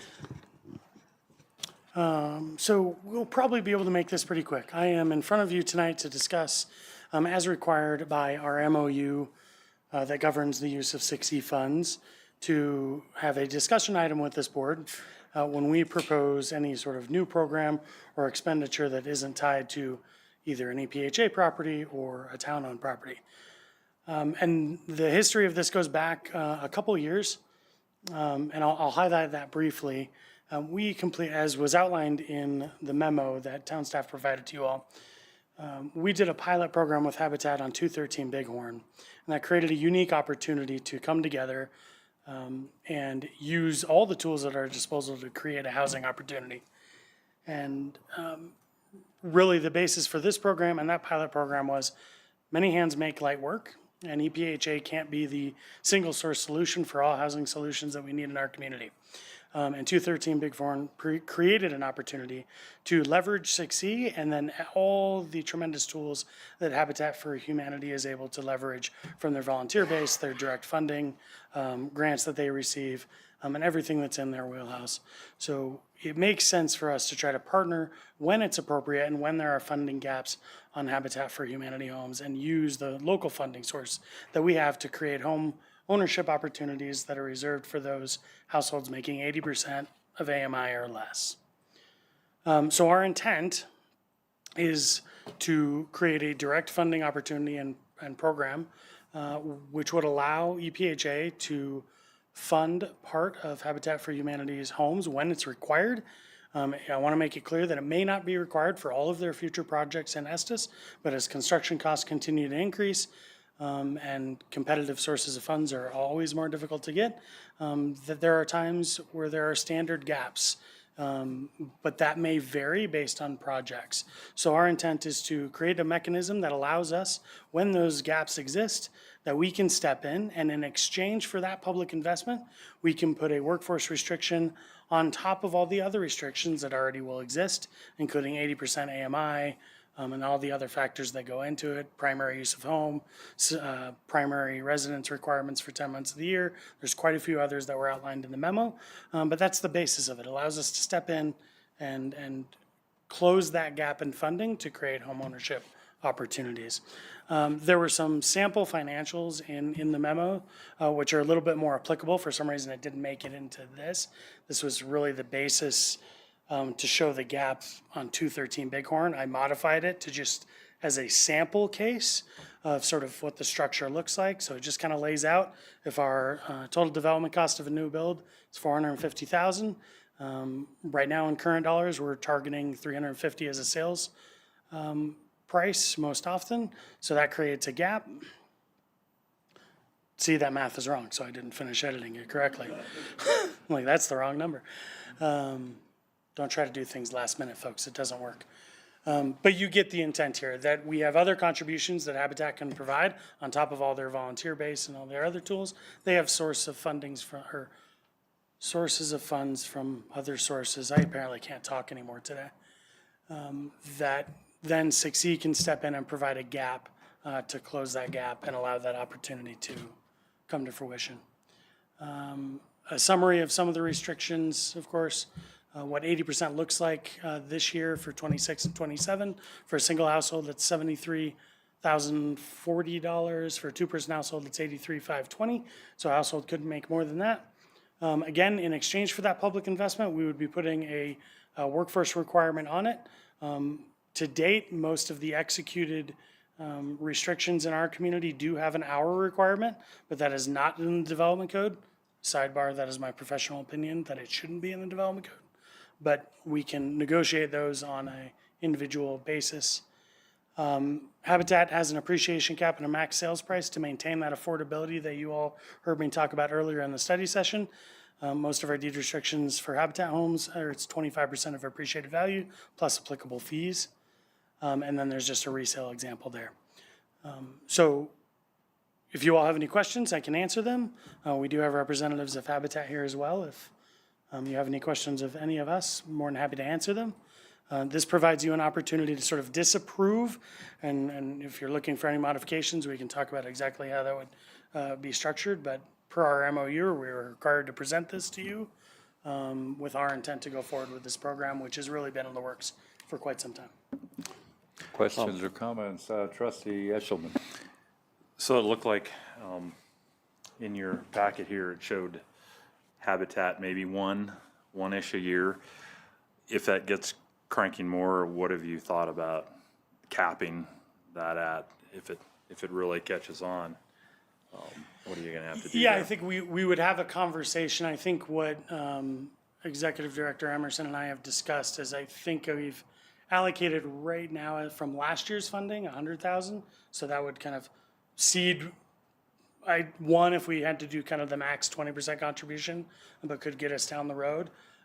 Right now, I feel pretty comfortable about all of our use of funds, that we have a good enough buffer as we move forward in the program budget, that if they were able to ramp up construction and needed additional contribution to close that gap, that we'd be able to do that. But that's a conversation that we'll continue to keep having with Habitat if they can ramp up and if we have any constraints.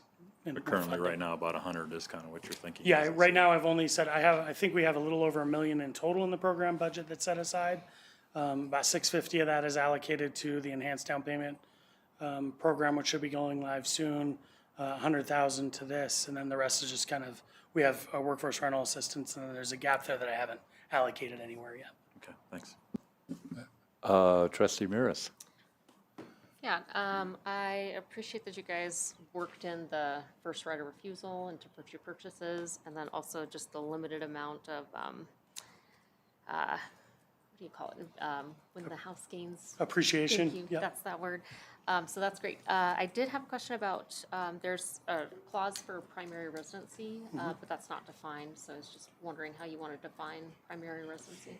Yeah, that may not have been in the memos defined well, but that typically for Habitat homes is 10 months of the year. Okay, thanks. Trustee Lancaster, what's your name? We need signs this way too. I'm just curious, is the workforce requirement says it doesn't apply to the home, it applies to the land? Which seemed a little weird, but I just wondered, what's the reasoning for the workplace requirement not to apply to the structure, but it only applies to the land through a 90-year deed restriction? The deed restriction runs with the land. The physical structure on top of the land could change. But the deed restriction running with the land, then in theory, if 50 years down the line, or if that deed restriction keeps getting renewed and goes 100 years, the structure could be different, but the land remains the same. That's my non-lawyer response. Okay, because it was going to be a deed restriction one way or the other. I just had never seen it spelled out that way, that it applied to the land and not to the building. I'm pretty confident that all of our LURAs run with the land and not the No, they physical might. structure. It's just, I'd never seen it before. Yeah. Interesting. Trustee Brown. So I think running with the land is more of a legal sense Yeah. than anything. I don't think it means other than it runs with the land.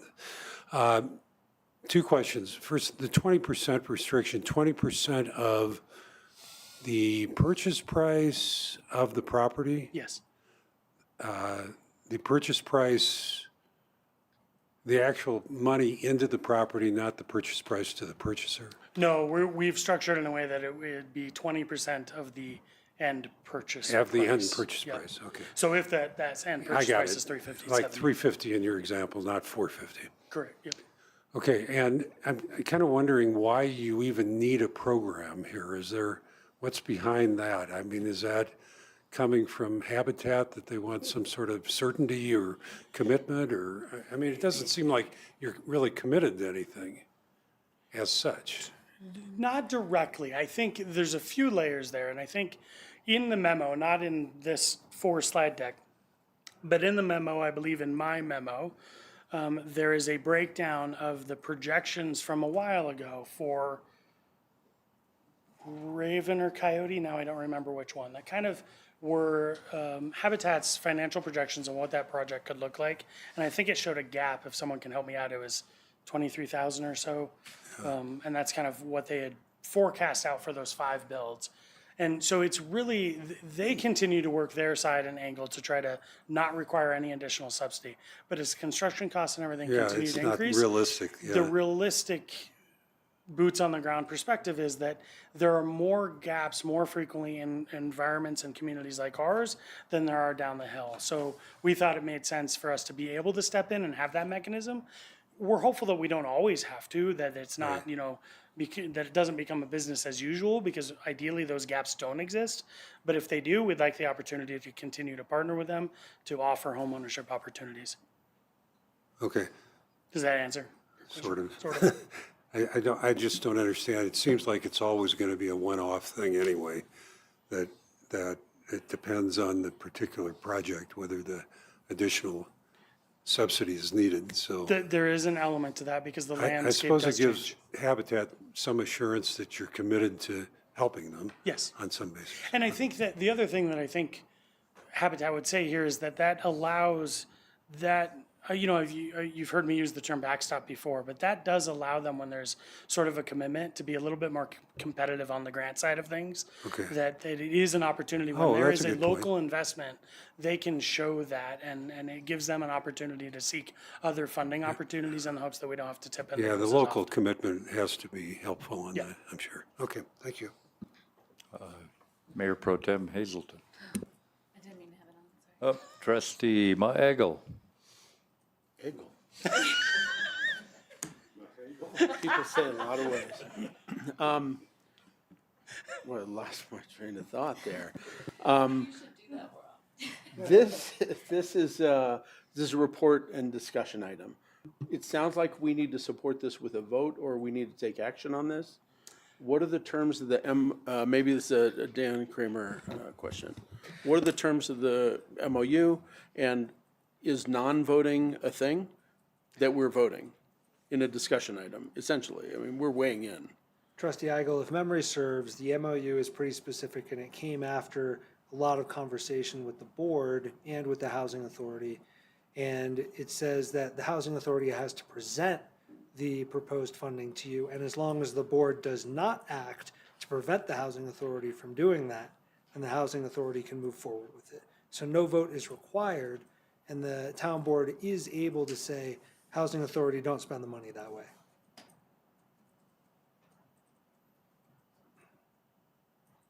So it's a speak now or forever hold your peace kind of thing. So I would say, as a layperson, that's creative way to move things through, and I don't like the way that feels. I think if we're gonna take a position on something, we should take a vote on it and have it be an action item and present it to the community that way. So that's I don't have any objection to the project. I have, again, a concern with the process. And so I think that I am going to pay attention to that MOU. I think it's coming up. Are we going to talk about that in the near future? Is that just Not on to my several knowledge. levels? Not tonight. I'm not aware of any conversation Okay. coming up to discuss. A the strategic MOU. plan, but, okay. I just want to raise the concern about the process, that we're not voting on something which is weighing in. Kind of a no contest. Anyway, Trustee Miras. Yeah, just wanted to clarify that Habitat for Humanity will probably proceed with building homes in our community either way. And by us contributing, thanks, and by us contributing to them, that makes them workforce deed restricted. If we invest public funds coming from 6E, that would place a workforce restriction on it, yes. If And we it's- do not, or we use another source of funds that wouldn't involve this, then there would not be a workforce restriction. And this would meet the goal of the mid-tier housing for purchase, correct? Yes, this would actually, realistically, this creates home ownership opportunities for more the lower income than the moderate, as discussed earlier in the study session, because this is 80% AMI, less than 80% AMI. And is this something that the Housing Authority Board makes a decision on if we don't? Yes, they have approved this. Okay. Okay, thanks. I see no other comments or questions. I think that concludes your presentation and leads you to whatever your subsequent step is, right? It does. Is that right?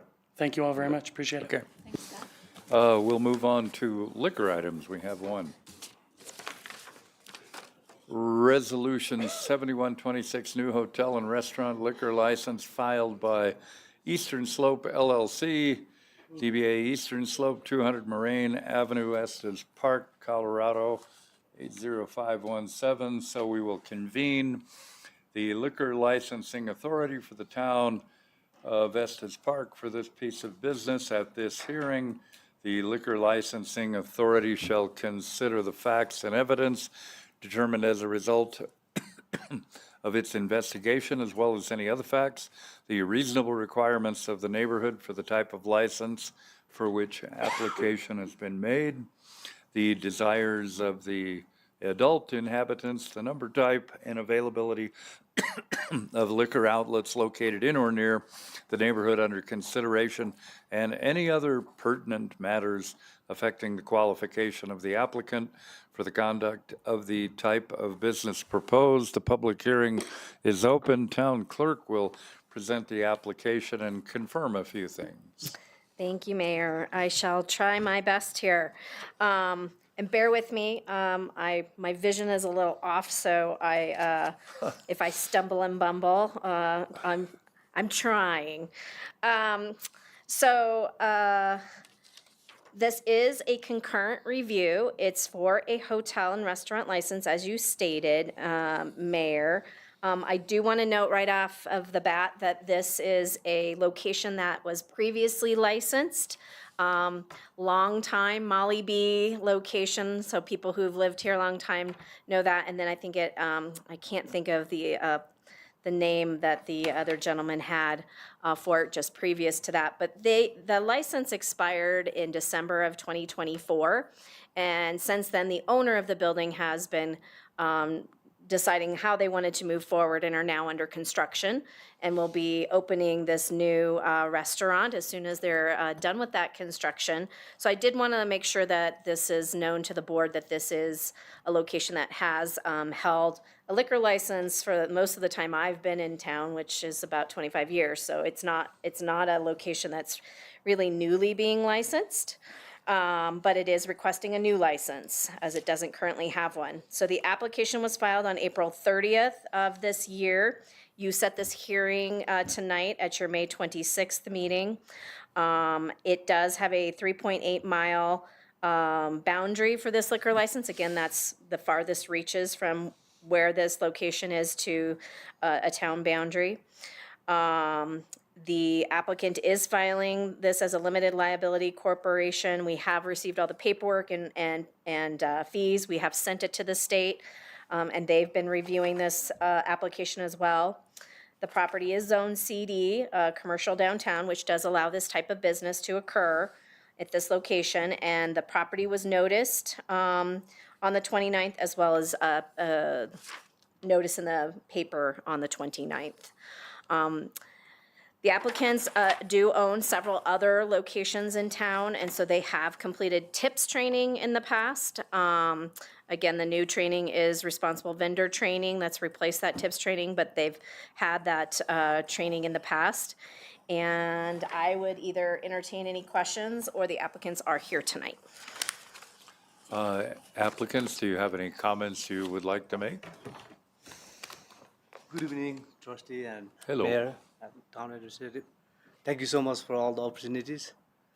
We're working, to make this place better. So hopefully construction's finish on time. So we'll open maybe the end of August. That's all I want to say. Thank you. And before I open it for questions, are there any opponents to this licensing? Any member of the public who would like to speak against it? I see no motion on that. Therefore, we don't need a rebuttal from you. Therefore, trustee or Mayor Pro Tem Hazelton, that's twice tonight, you have the floor. I'm just wondering if you could tell us a little bit about the concept, because I know I've seen a few things floating around. I know it's kind of unique what you're planning. So could you tell us a little bit about what you're hoping it's going to be like? Yes. Yeah, a little closer, thanks. Thank you. We are trying to do our best to save the legacy of Molly Bees. It used to be a very popular space back in days. I used to work there when it was still Molly Bees. So the new concept that we're trying to bring is a family-style self-serve restaurant, so that people feel very comfortable, not only tourists, but our local people feel very comfortable coming there and not being intimidated by the service trying to sell them stuff. We are trying to bring some comfort American food. We just brought last week a big pizza oven in the building, and some popular drinks. We're doing self-service beer tap, as well as self-service food, and just trying to make it a happening spot again. Will you have outdoor seating as well? Plenty. Yeah, cool, thanks. And dog friendly too. Yeah. Trustee Brown. This is just curiosity, has no bearing on it, but how much of that building will this facility occupy? Because there were other things in the building. I mean, are you going to take up the whole building with this or just part of it?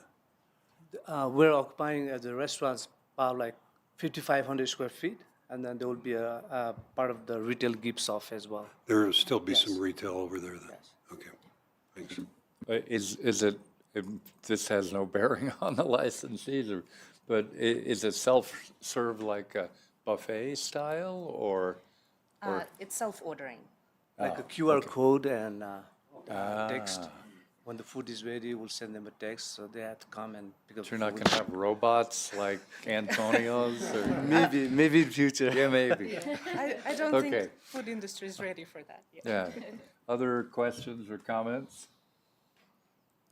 Town clerk, have any other communications been received in regard to the application?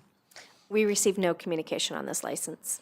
All right, all evidence presented will be accepted as part of the record. And if there's no other questions, I'm going to close the public hearing and I would take a motion. I move to approve Resolution 71-26. I'll second. Mayor Pro Tem Hazelton moved to approve 7126. Trustee Eshelman seconded, and we can vote.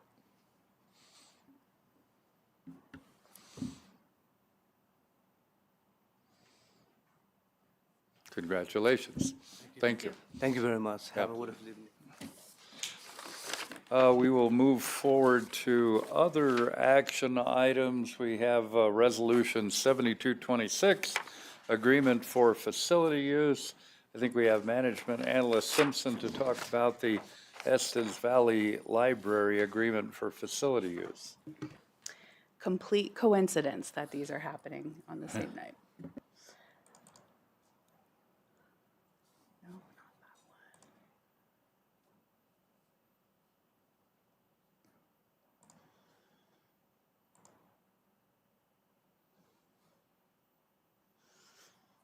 Okay, good evening, Mayor and Trustees. Susanna Simpson, Management Analyst, and I'll be presenting the agreement for facility use with the Estes Valley Library. I have adult patron experience librarian Eric White here with me in case you have any questions for him. And then after I go through a few high-level points, Eric has a statement on behalf of the library that he would like to make to the town board. So the library is requesting use of the town boardroom for public programs up to one time per month.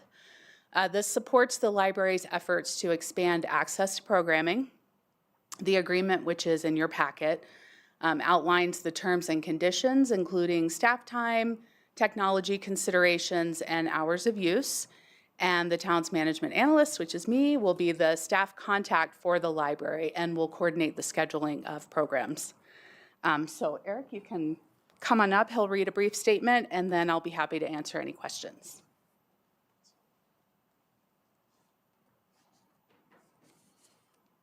Good evening. Excuse me. Good evening, Mayor, Trustees, and town staff. I am Adult Services Librarian Eric White from the Estes Valley Library. Thank you for your time tonight.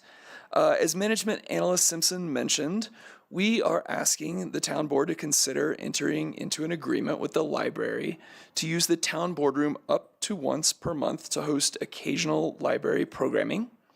This would benefit the library by giving us access to a space that's a bit larger than our Hondius community room, even after the renovation, but also nearby and centrally located for something like an author talk or a speaker on a topic of public interest or a panel discussion. Our use of this space would benefit the community by allowing us to accommodate more in-person attendees for programs of high interest to community members. And finally, it might benefit the town by helping just bring more people into town hall and familiarize them with the space that houses their local government so that they might be more likely to, say, attend a future town board meeting or a trustee talk. It would be particularly helpful during our renovation when our meeting rooms are temporarily unavailable for programming. We don't currently have any specific programming in mind for this space, but when we plan something that could benefit from the extra capacity, we'd reach out to our town contact and request its use. We also understand that official town operations will always take priority, and the programming we offer in the space will remain free and open to the public. So to sum up, gaining the use of this larger space would help us expand our programming, increase access to information and community engagement, and ultimately pursue our vision of a connected valley where people and ideas flourish.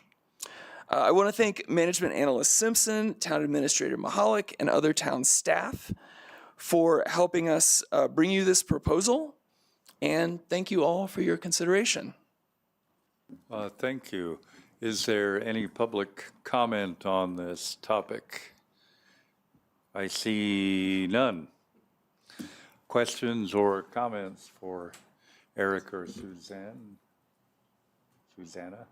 Trustee Weigel. Hi.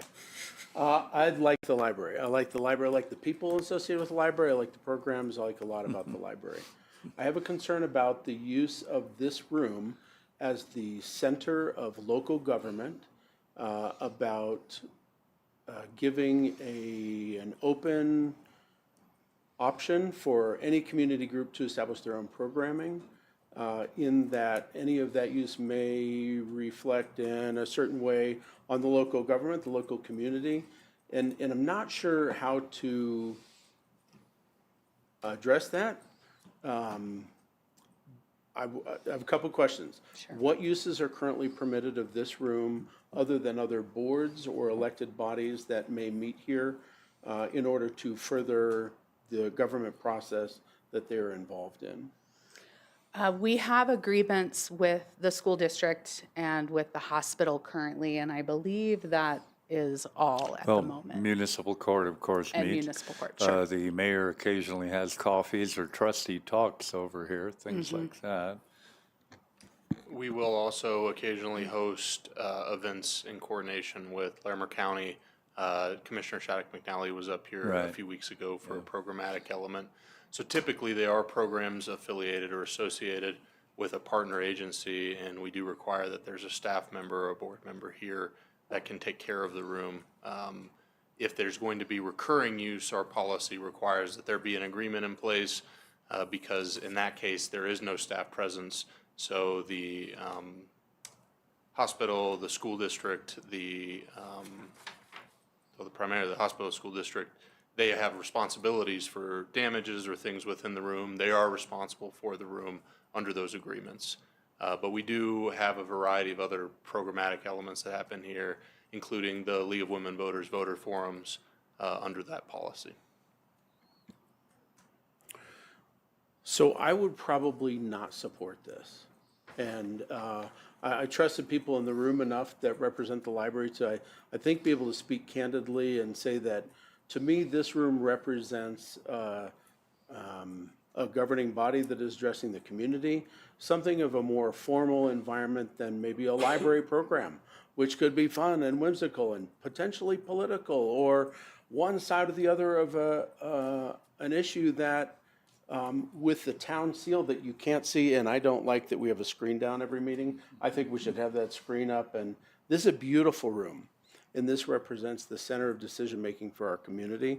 So I would have reservations about this on a standing relationship. One time or something that we addressed where you needed the capacity. This is not that big of a room. It's a beautiful room. It's an important room. But I think there are other rooms that are available in the community that may be more suitable for library activities. And while I feel like I should apologize to you, I'm being very candid and honest with representing this, the importance of this room to this community. Trustee Brown. Question for Travis. Do we ever charge any fees for any of those organizations that utilize this facility? You'll see in this agreement and the other agreements that we have, we do have a fee for the information technology aspects because those have a very hard cost. I do not believe we charge a fee for any of those organizations for the actual use of the facility itself. So we have staff here that is compensated by the town, and we're not getting reimbursement from the other If entity. we have staff here for like the IT things, we do get compensated. If we do not have staff here, because there's no need to record or stream, we don't have hard costs. We have the electrical costs, things like that. Yeah, but how about security? Because you have outside people, well, I guess the public comes anyway, but I'm not sure that that matters as much. And I don't know if there's ever any extra security for any of those entities, for any of those events. Like I know the hospital issues occasionally got rather heated, and the school district can certainly get that way as well. But no, if they want additional security, how is that provided? Yeah, we don't have a formal agreement on security. Typically, if there's an active item of any governing board in town, they can contact our police department, and if it's a one-off or there's a certain period of time or a certain issue they're concerned about, our police chief will talk to them about the appropriate response. In situations like that, we're not trying to discourage our fellow governing boards from accessing public safety services.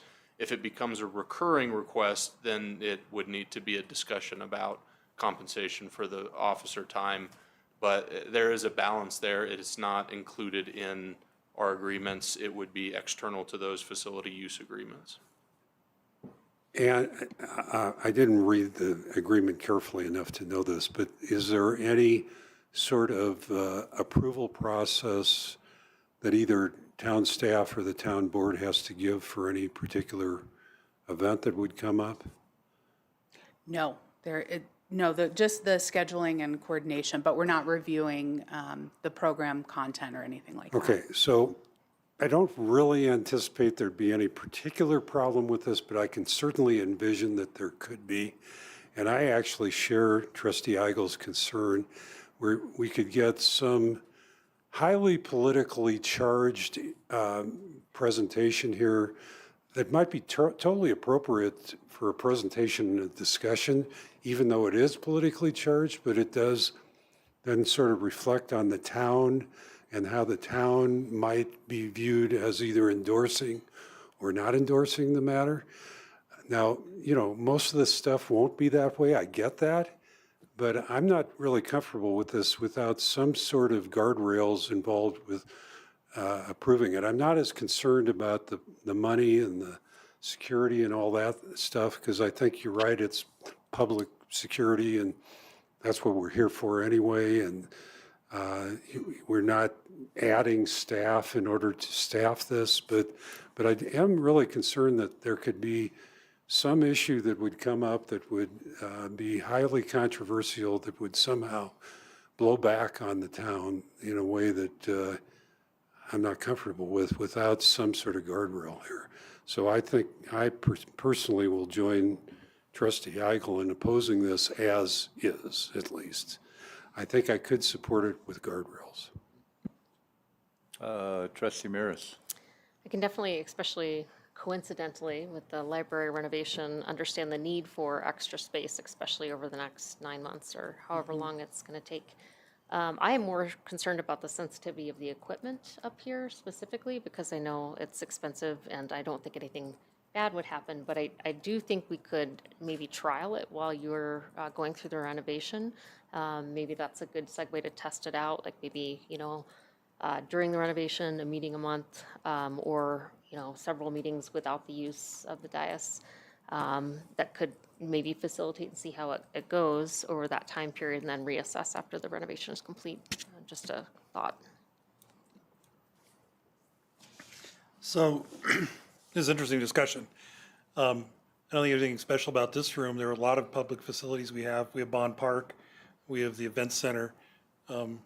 We don't censor who goes into those because of how it might look. And in fact, I think there's some slippery slope when we start censoring what kind of speech we want to have in the public's building. This is the public's room. The community owns it. I think the more use the public can get out of it, the better. We just today saw the slides of trying to do a public community forum at the library and how packed it was. Anybody who's been to one of those? We've used it for a lot of things that are less connected to that than all. I went to a lecture on Bigfoot in the Estes Park Valley that was done in this room. They did a series of lectures on Bigfoot. Tell me how that has anything to do with town government, but it was part of our Bigfoot days. It's been used for other types, things like that, for events. The other thing, I know the library has some guidelines and bumpers on what kind of programs you put on too.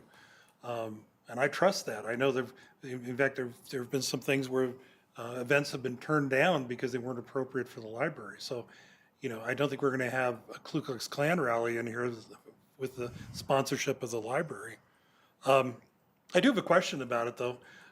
Haven't we had some public forums that we've run in library rooms as far as opening up for the public? And we've gone there for some fairly controversial things, Yes. like maybe the Loop and a few others. Correct. And the library has been open. We've been in there. The library has expensive equipment that we've been around, and they've allowed us to use it. And there's a little bit of what's good for the goose is good for the gander. I appreciate that partnership. I think we have limited space of rooms throughout the community. And I also think there's something for making this a friendly place. That not every time somebody comes into this room, it's a formal hearing where, the elected officials are looking down at them from a dais and making judgments on things, that it could be for something that's a little more relaxed. And so I think it's great. I appreciate the use of this room, partnership with the library. I appreciate the library lets us use their rooms. I would hate to have the library board have this discussion of whether they want to have one of our land use discussions in one of their rooms and how poorly that reflects on the library. I've never had that, heard that from any of the staff over there. It's always been welcome. This is a public space. It's a place for public discussion. And I don't know if you want to mention something about, you do have some guide rails on the kind of programs you put on.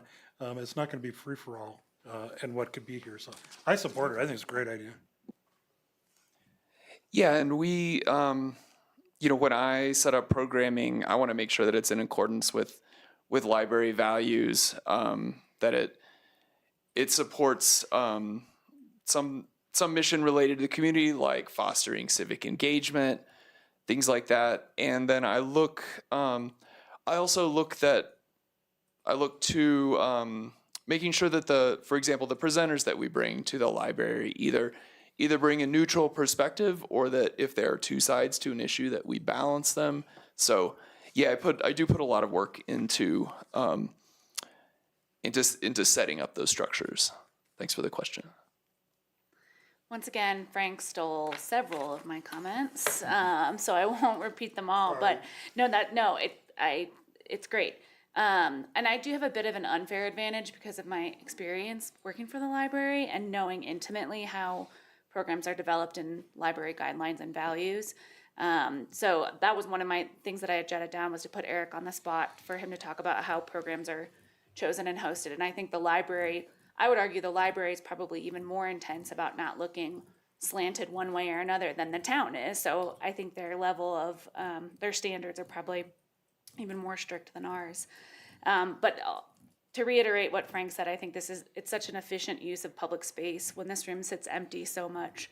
And it's such a great opportunity for people to come in and use it. And I wrote down not just friendly, but more exciting. I mean, not that I think our board meetings are exciting, but I think most of the public would agree that a lot of the library programs are more interesting and exciting, and it lends, an opportunity for that space. So I'm totally supportive of it. I really value how the library structures their programs and the thoughtfulness with which they approach our community and what our community needs are. And I also value and trust management analyst Simpson and our staff in making sure that they vetted this appropriately to ensure that what comes in this room represents the town well as well. So I'm super supportive of it. I think it's a great idea and excited to vote for it tonight. Trustee Eshelman. Reading through the contract, it looks like we have an annual auto renewal on it that can be looked at each time we do it, and especially through construction for this next year, for the first year. I'm supportive of it, and I think we can look at it and maybe see what kind of programs were here over the year and take a look at it then. So just my simple comment. Thanks. Thanks. Trustee Eigel. Thank you again. I always speak quickly, and then everyone else gets their word in. But I value that because many times things that I say simulate some conversation or comments. And I appreciate several things that Frank said about the use of this room. It's a valuable room. I would not compare it to a study room at the library. I think there's a level of formality in a room that decisions are made.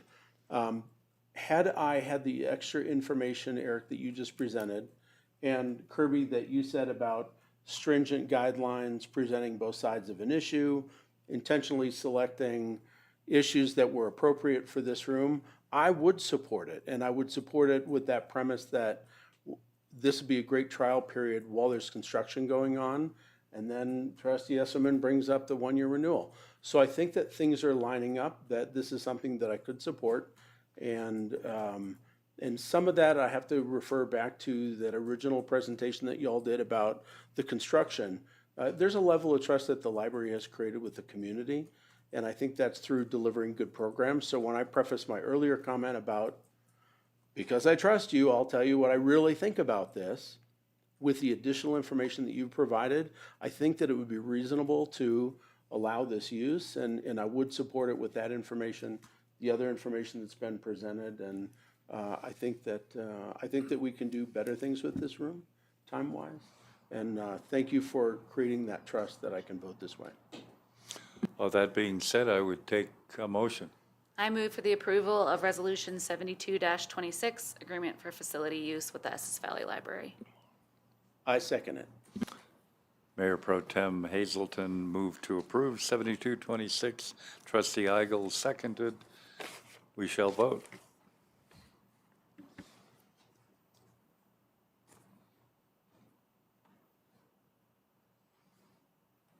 And there we go, 6-1. We're on our way. Let's see how it goes for that year. Thank you. Thanks, Eric. Thanks, Susanna. We will move on to our next action item, Resolution 7326, contract renewal with Axon Enterprise for body-worn cameras, digital evidence services, and TASER program. And we've got Commander Palucha to speak to us about this. It's kind of an exciting topic, actually.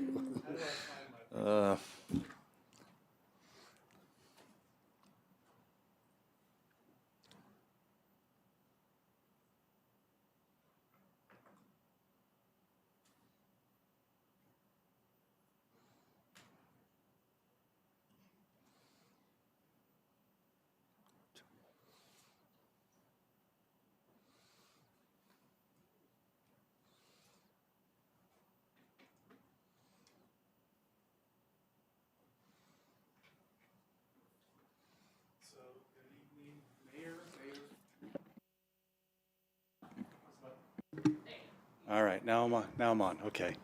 Good evening, Mayor, Mayor Pro Tem, trustees, town staff. My name is Jeremiah Palucha. I'm a commander here with the police department. It's nice to see our newest members of the board that I haven't presented before in front of. So tonight's request is to approve a 60-month renewal and modernization agreement with Axon for 2026 through 2031.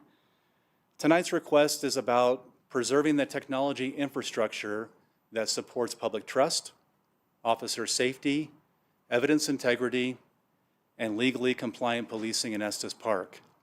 It's not simply a technology purchase. This is the infrastructure we rely on to document police contacts, preserve evidence, support public trust, protect officers, and maintain accountability. Axon is already the department's core platform for body-worn cameras, for our digital evidence management. Our TASER technology, redaction, tagging, and related evidence workflows. Body-worn cameras are one of the most important accountability tools in modern policing. They protect the public, they protect our officers, and create an objective record of what happens when we respond to scenes. But capturing video is only the first step in this. We also have to securely store the video, manage it, redact it, search it, share it with the DA's office. I'm sure they could attest to it if they were still here. And retain it according to legal requirements. This renewal keeps the existing foundation in place and modernizes it with updated cameras, TASER 10 devices, expanded users, new services such as Axon Air Drone Sense, Axon Performance, and related evidence tools. The current 5-year agreement began in 2021, and it's set to expire in September of this year, and that's why I'm coming before the board today.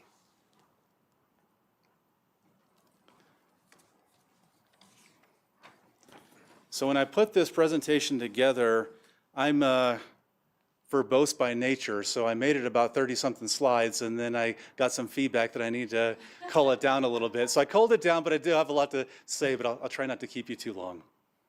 So the executive summary here is the proposed agreement is a 60-month contract totaling $380,341.26. The agreement supports 26 total body-worn camera and evidence platform users. The contract is structured into 2 main user groups. So in the memo that I provided, it says Officer Safety Plan T10.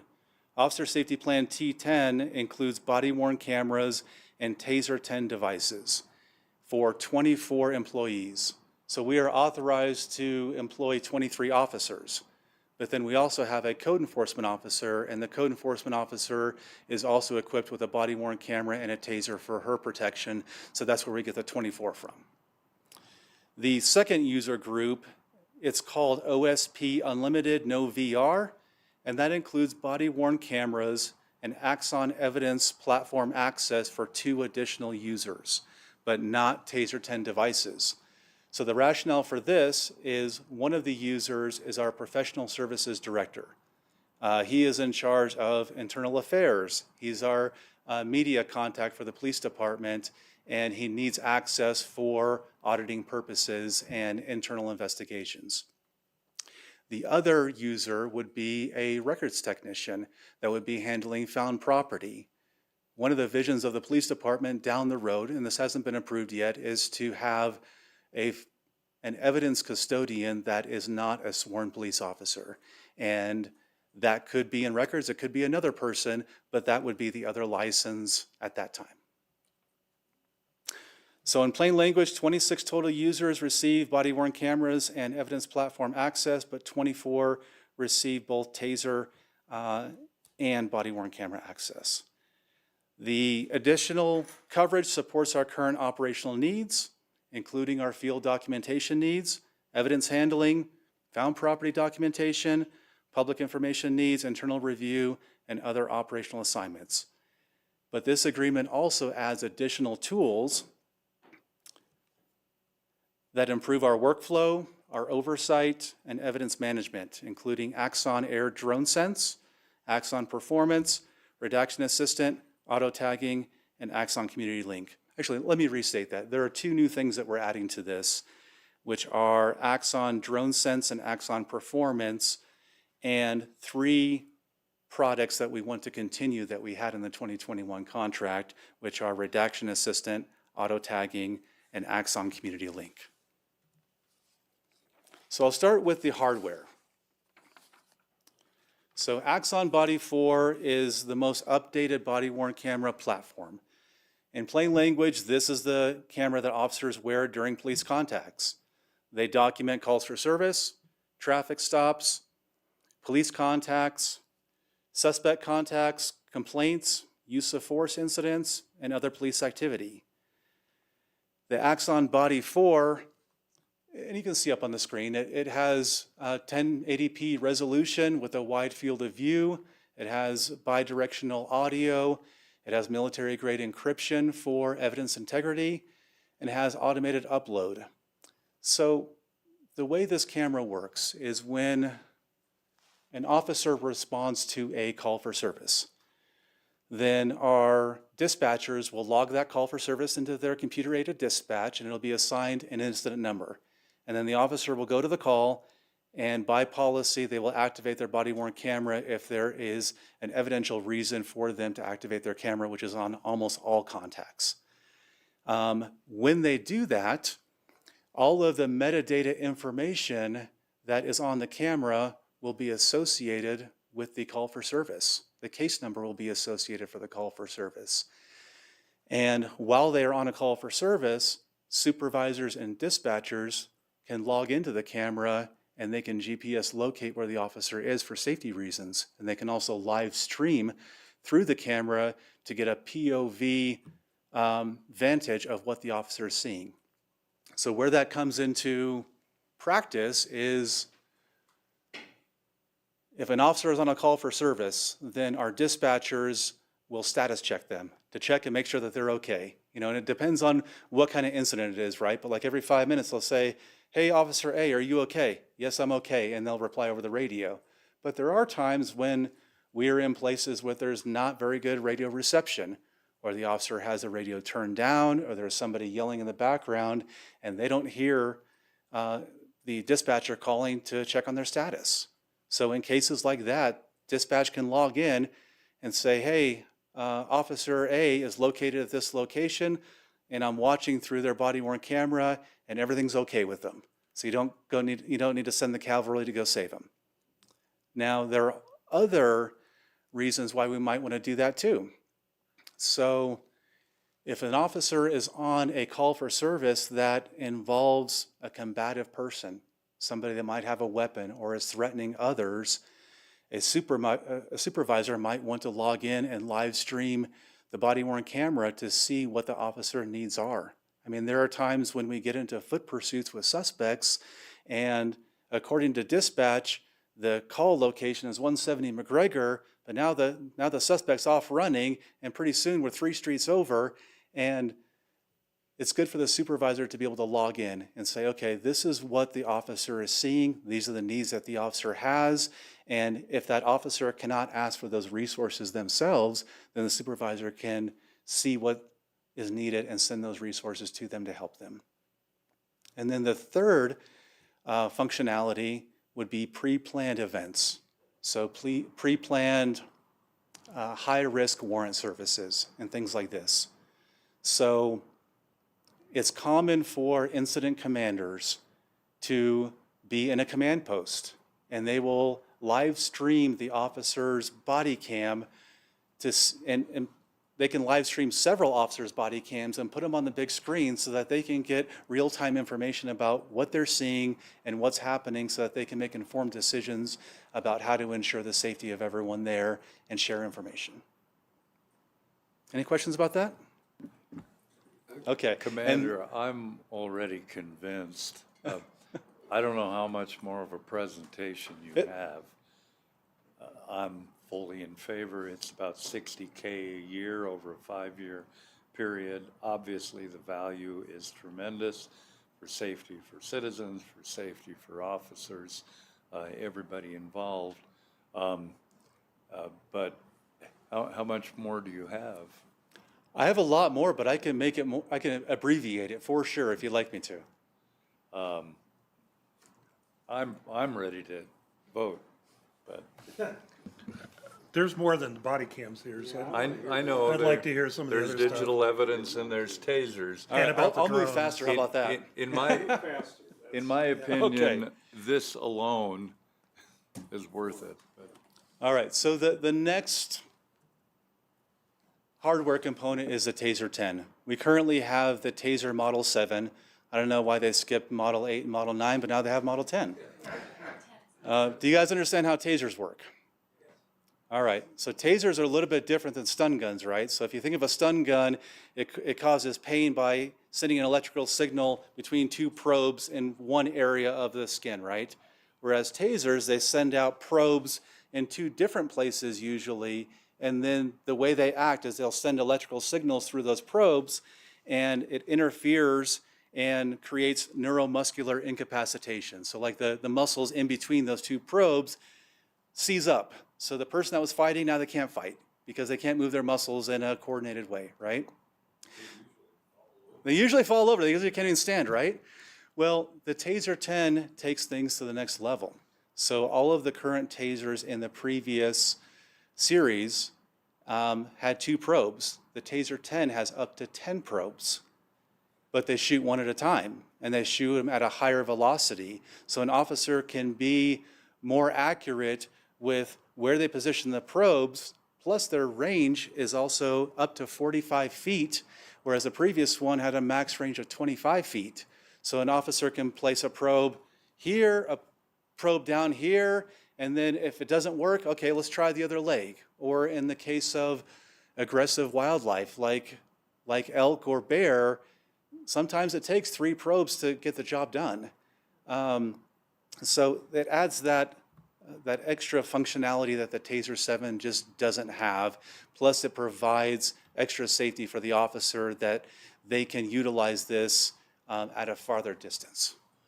how often across the country or the world does it create some serious reaction with an individual who might have some disease or sensitivity? Sure. So I wish I had the statistics for that. I don't have the statistics. According to TASER official training documentation, you're to avoid using it on vulnerable populations. So avoid using it if you can on elderly, on children, on people that might fall from great heights, people that you know might be susceptible to cardiac arrest, that kind of stuff. So it doesn't cause these medical issues directly. If somebody has a pre-existing condition, might it aggravate it? I don't know, but I've seen news stories about that over the years.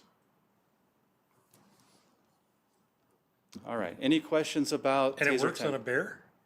It does. Really? Okay, well, Yep. I'm surprised it could get through the fur. Wow, that's amazing. Yeah, so it does get through the fur. First-hand knowledge? And there have been occasions when elk have been stuck in fences and they needed to be freed from fences, and Department of Wildlife folks have come to assist, and we have tased the animal to immobilize them so we can cut them out. But if the probes are placed properly, it is effective on wildlife. And then they get up and they run away. All right, next. So I'm not going to spend a lot of time on these because I know I'm going to take a long time if I do.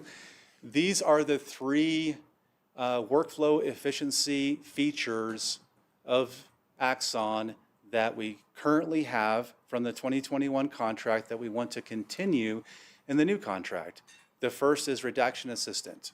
The Redaction Assistant is essentially a ready-made software program for Axon that is made to redact sensitive information from videos, like faces, screens, license plates, juveniles, victims, bystanders, and other protected information. We could use a third-party software suite, but it'd be like trying to fit a square peg through a round hole. This one is intended for Axon, and it works really well for our records folks and saves them time. The next one is auto tagging. So I talked about that with the cameras already. So when we record a video on scene, then that syncs with dispatch, and that incident number or that case number is associated with that video, and then it's uploaded securely to the Axon evidence management software in the cloud, and then that is shared streamlessly with the DA's office. So then when they need to fulfill records requests, they have access to it, and it's already tagged appropriately according to the case number.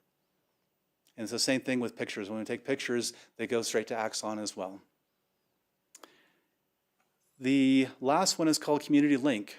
Community Link is something that we use, but we underutilize at this time, but it is so valuable. So in the old days, when we wanted to send evidence to the DA's office, digital evidence like videos and photos and things like that, we would take them from wherever the source is. Let's say it's Safeway. We'd say, hey, can you burn this on a disk or put it on a USB drive or something? And then we would either upload it to a server to share with the DA's office or manually send it to them. This is different. If we identify that a citizen or a business or somebody has digital evidence that could be evidence in one of our cases, we can send them a link and they can upload it directly to Axon, and it already has all the auto tagging information associated with it and is readable by the DA's office. And we can put in a description on the front end of this is what it is, so all the citizen has to do is just hit upload. And then it retains the chain of custody for that evidence as well, and it doesn't go through numerous hands to get to where it needs to go. Another cool feature with this is that if we have something serious happen, let's say we have an armed robbery and we have a getaway car or something like that, we can send out a request through, I'm trying to think, a geofence.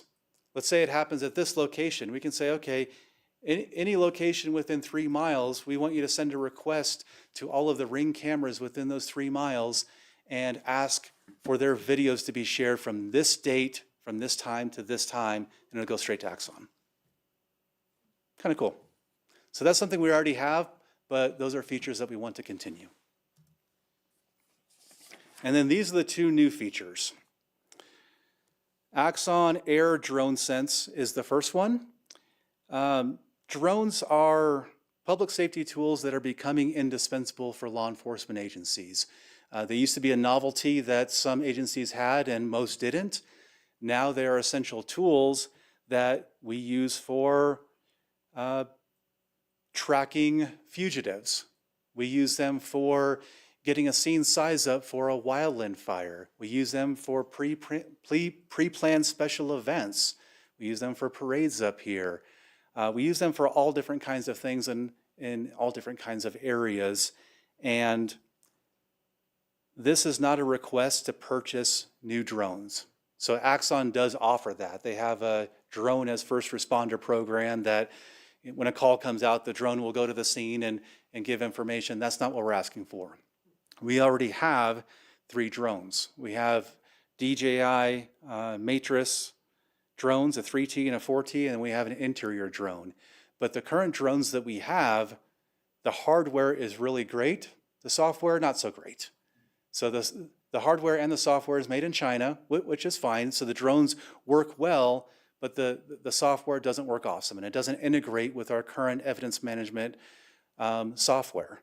So we are kind of jerry-rigging things now, and if we want to have a live stream of our drone feed, it goes to the controller of the drone operator, but then if other people want to watch it, then we'll jerry-rig like a Google Meet, and then we'll broadcast it through a link. That's okay, not best practice, right? So basically what this does is it provides 2 licenses for the outside drones to be integrated into Axon, and we can live stream them the same way that we live stream our body cams. So we can go into the same software suite and a supervisor can say, okay, I see that on the map here we have, Joe Bob's and and Johnny's body-worn cameras, this is the location, oh, and here's a drone here. And they can click on any one of them and it'll live stream it. And not only does it live stream it, it uploads and records the evidence directly to axon.com, and it links with the auto tagging so that that mission or whatever is connected to the case or the incident that it is part of. And it records all the metadata of where the drone is and flight time and GPS locations and, you know, all that kind of stuff. Are the drones mainly used for like big event kind of stuff rather than individual stops? Or? It depends. They are used for the big events. So we typically put a drone up for any of the parades that we have around town, but they're used for tactical events too. So like if we are serving a search warrant on a house and we know that the person inside the house is not favorable to law enforcement, instead of endangering lives by sending someone into the door and going in with a team and clearing every room, we will send a drone in and we will visually clear all the rooms inside. Or if we have a call for service where there's somebody with a firearm that is reportedly shooting outside, we will send a drone first so that we can know where that person is and whether they do have a firearm and what the best route for our approach is. So there's all kinds of uses for the drone, and integrating it into our existing infrastructure is the next step to aligning with best practices. No, not yet, but maybe that's the next generation, right? And then, you know, we can also use the drones for searching for missing people. You know, and we haven't had to do that over the last few months, but we got a grant several months ago for exactly that purpose, right? So now we have that capability, and we have extra trained drone pilots that are on hand to be used for that. And also, we can help the fire department on fires. We can help the National Park Service on search and rescues if they request it. All right, next one on this is Axon Performance. Get to where that is. Axon Performance is a supervisory review and accountability tool. It helps supervisors evaluate how body-worn cameras are being used and whether officers are following policy and training expectations. It helps the department move from random or manually selected review towards a more consistent and data-informed oversight process. So I'll fast forward. Basically, what this is we can program the system however we want. So right now, we have supervisors who are reviewing body-worn camera footage. But there's no rhyme or reason to what they're reviewing, except they'll look at arrests, they'll look at high-profile things, but oftentimes they're not looking at routine traffic stops. They're not looking at compliance about whether or not a body-worn camera was turned on when it's supposed to be, or looking at any trends for early intervention indicators of use of force or discourtesy or things like that, whereas this product helps to automate that. And we can say, all right, we want each supervisor to be assigned randomly, let's just say 5 videos per officer to watch per month, and then it tracks the compliance of that supervisor completing that. And then there are categories that the supervisor can score: compliance with policy and training and all the other things. And it helps streamline our oversight process so that we can catch compliance issues and training issues before they become big issues. Sounds like the utility of that is going to be highly dependent on your policies for implementing that, right? Yes, and we haven't written the policies yet. So that'll follow, yes. Right? Okay. Yeah. Okay. So the next several slides are about the financial impact. So I will go over kind of an overview, and then I can dig down deeper into the specifics if you want to know the specifics. So basically, the total package is $380,341.26 over 60 months. The initial payment in July of this year, because it would start in July, is $355.26 due to transfer credits and contract timing. And then beginning next year, the annual payment would be $75,997.20. The prior contract annual payment was $58,645.53. So the new contract would be approximately $17,000 more per year over a 5-year period versus what we're already spending and committing to it. So that increase is due to increased users. So we have the increased body cam users, and then we have the increased code enforcement user of a body cam and a taser. So those increased users have bumped up the price, and then the two additions that we would like, which is the Axon Drone Sense and what is it called? The Axon Performance are the two add-ons. So basically how this was calculated, Axon has a different business model in 2026 than they had in 2021.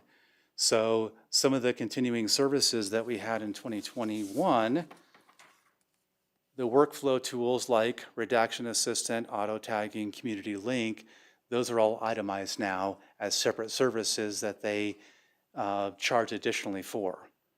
So with the help and expertise of Attorney Kramer, he pointed out that in our 2021 Axon contract, there was an auto renewal clause. And the auto renewal clause basically said that at the end of the 60-month contract, we could elect for an auto renewal of the services that we were already using at up to a 3% increase per year for those services.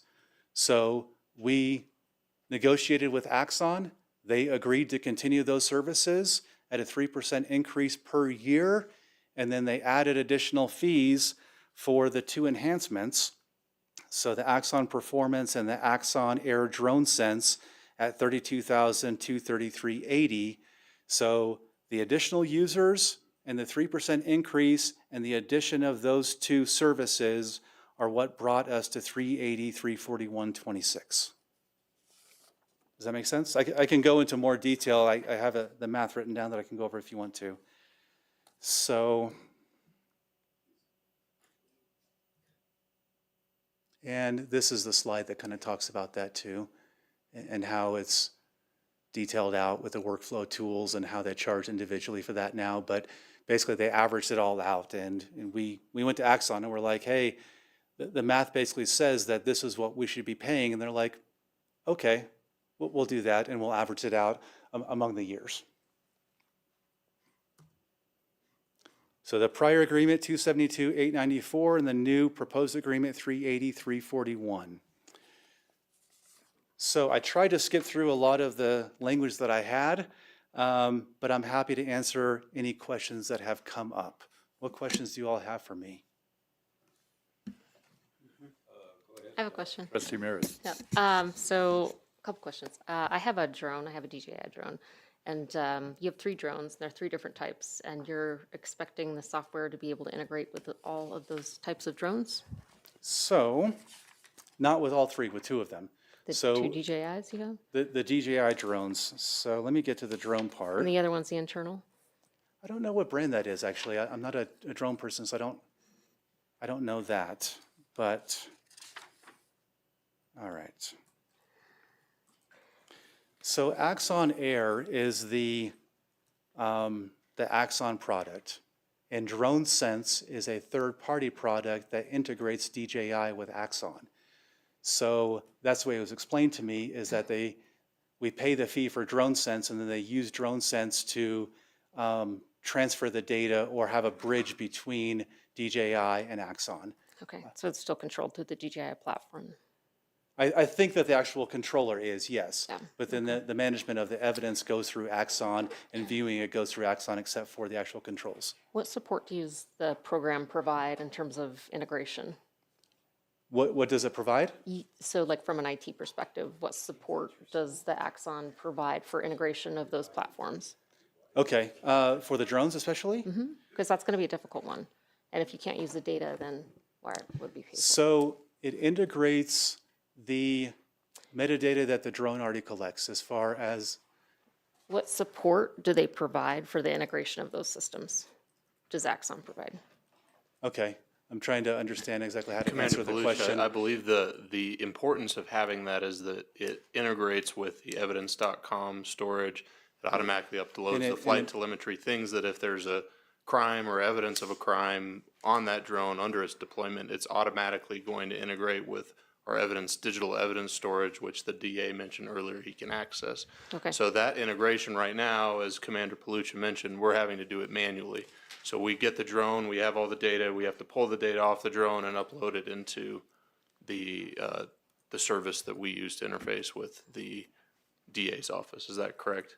Yes, and my understanding is that it is an automatic process, that we don't have to do anything on our end. Okay. Second, I just wanted to give you some statistical evidence. Tasers, it looks like there's 99% of the taser use results in no problems or superficial injuries. There are some bad things that happen, but hopefully with the new extended capabilities of the tasers, we train our workforce or our police force not to use them on susceptible populations. Yeah, for sure. Okay. You know, and it's called a less lethal option because are there times when it could be lethal if it's used incorrectly or there are risk factors? Absolutely, and we realize that. That's why we will use it sparingly and only when necessary. Okay, perfect, thanks. Yeah, go ahead. I guess this is for Administrator Mahalik. Is this budgeted? Or are you gonna have to do a budget modification to? The first year, per the presentation, that first year initial payment that's due is only $355, so it fits within the existing budget. For the 2027 budget, you will see an increase There'll be an from increase. that delta to accommodate the $75,997 payment starting next year. Okay, So as with all of our contracts, this has an appropriations clause, but the current year funding is there, yes. good, because we've had those discussions in the past of us making decisions and then later on the budget comes and we have no choice in the budget because we've already made the decision. But if it's covered for this year, that's good. Can you tell me what an event is? Well, It says that they'll supply tickets, including travel and accommodations to Axon events. I'm just a little sensitive to that. I used to work with a sheriff who just happened to every year do an extradition from where the Super Bowl was. And I'm serious. It was a sheriff, and every year he always did his extradition when there was a Super Bowl. And So I'll answer in general terms. I I mean, wasn't that's the aware- whole clause in here about giving tickets to one or more Axon events, including accommodations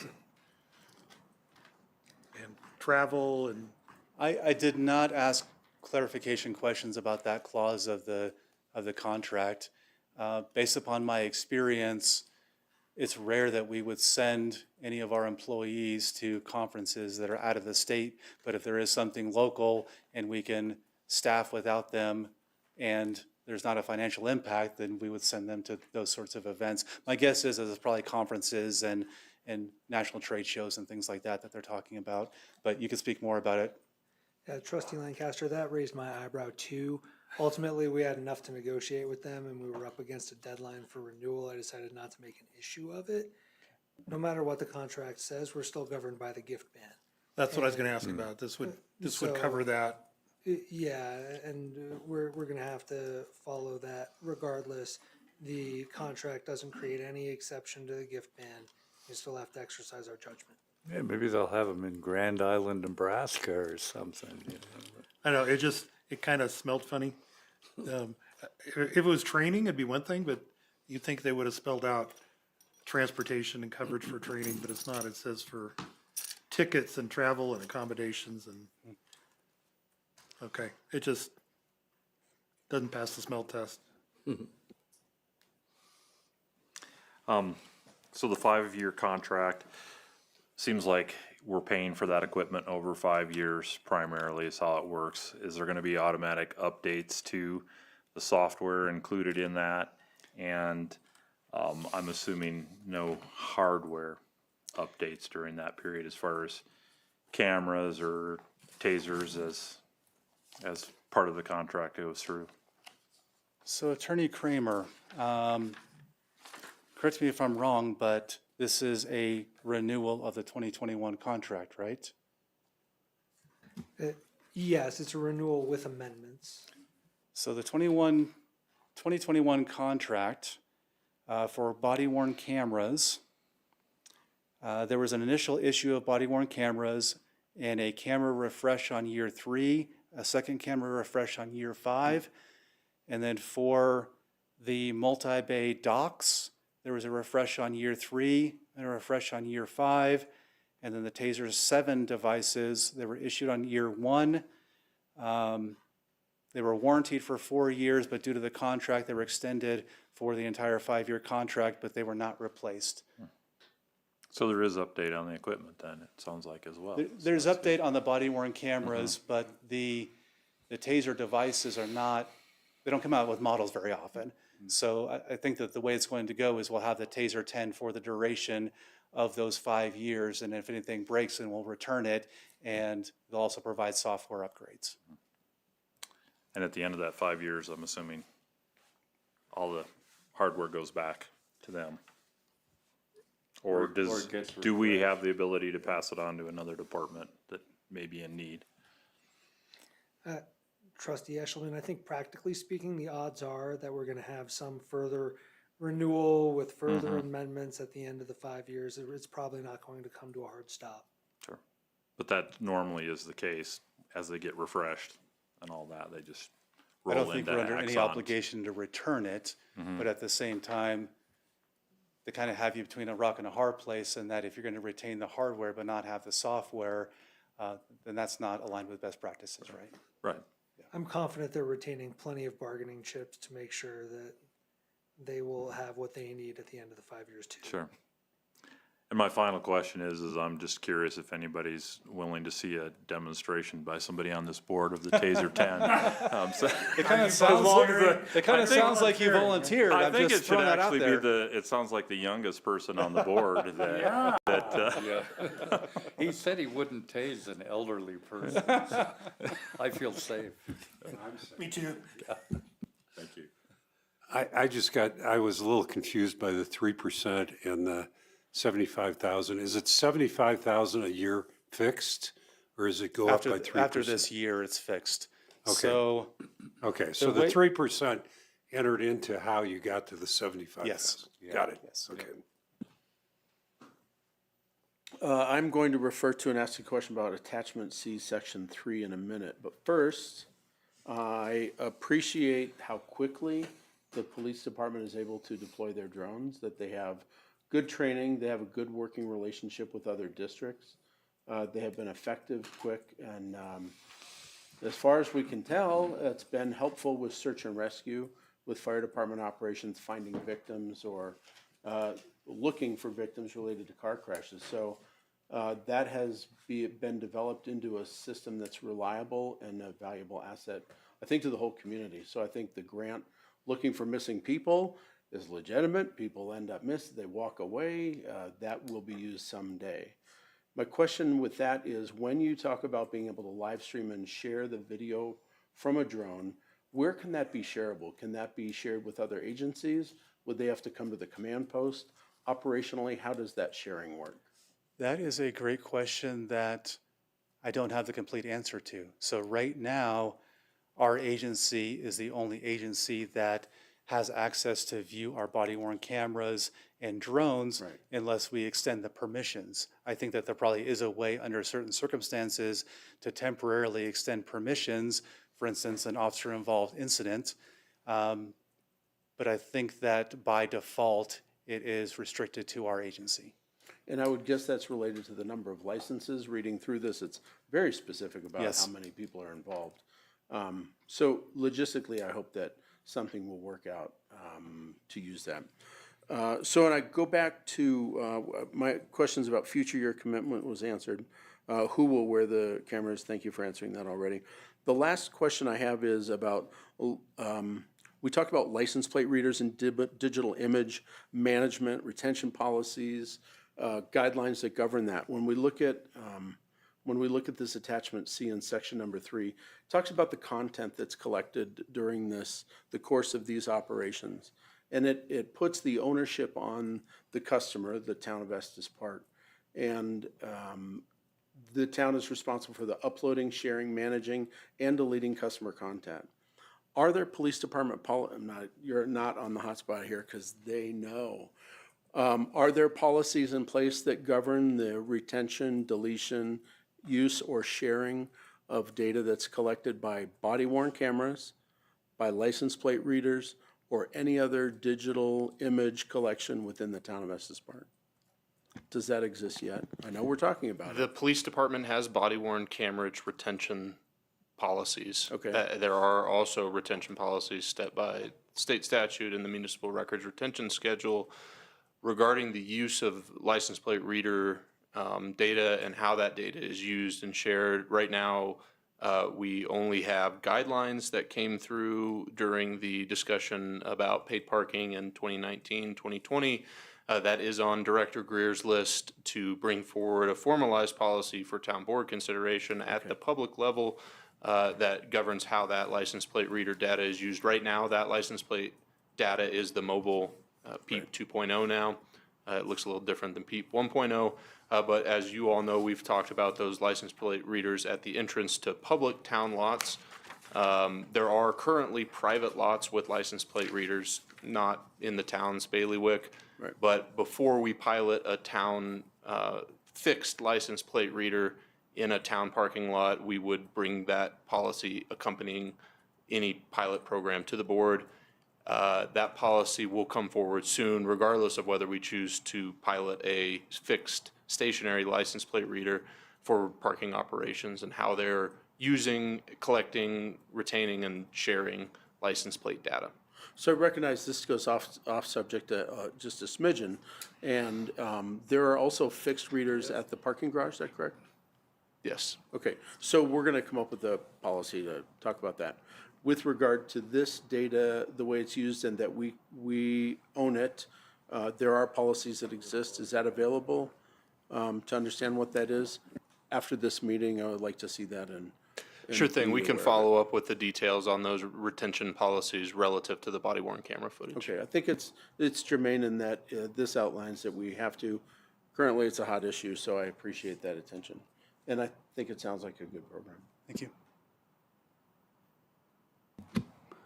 Mr. Mayor, I move that we extend the meeting past 10 p.m. and hope we don't have to. I'll second that. I'll second that too. Trustee Brown moved to extend the meeting past 10. Mayor Hall seconded. We can vote.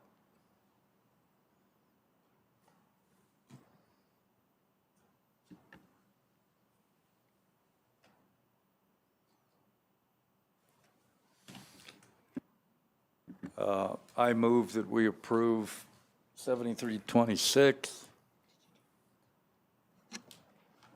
I'll second. I'll second. And Trustee Maris seconded it. Are there any other comments or questions? Let's vote.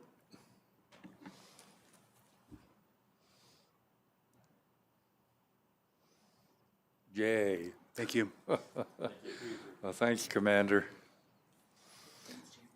We're on the final item, 2027 Provisional Strategic Plan.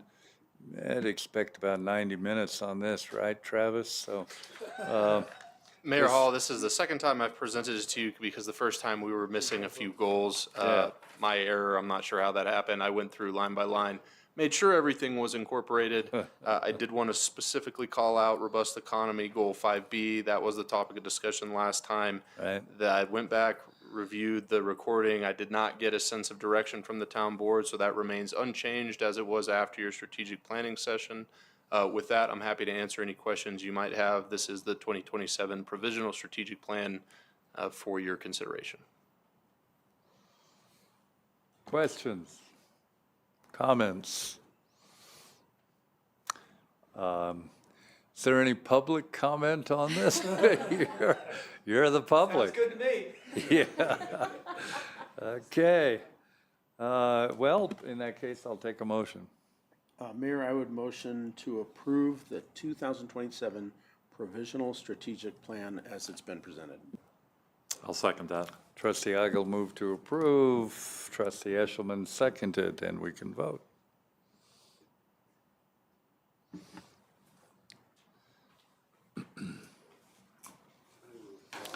Well, what a deal. We can retract our, we have 1 minute and 14 seconds, but There's some other stuff I'd like to talk about. yeah. Do you actually? Okay, I would let you if you did. This session is adjourned.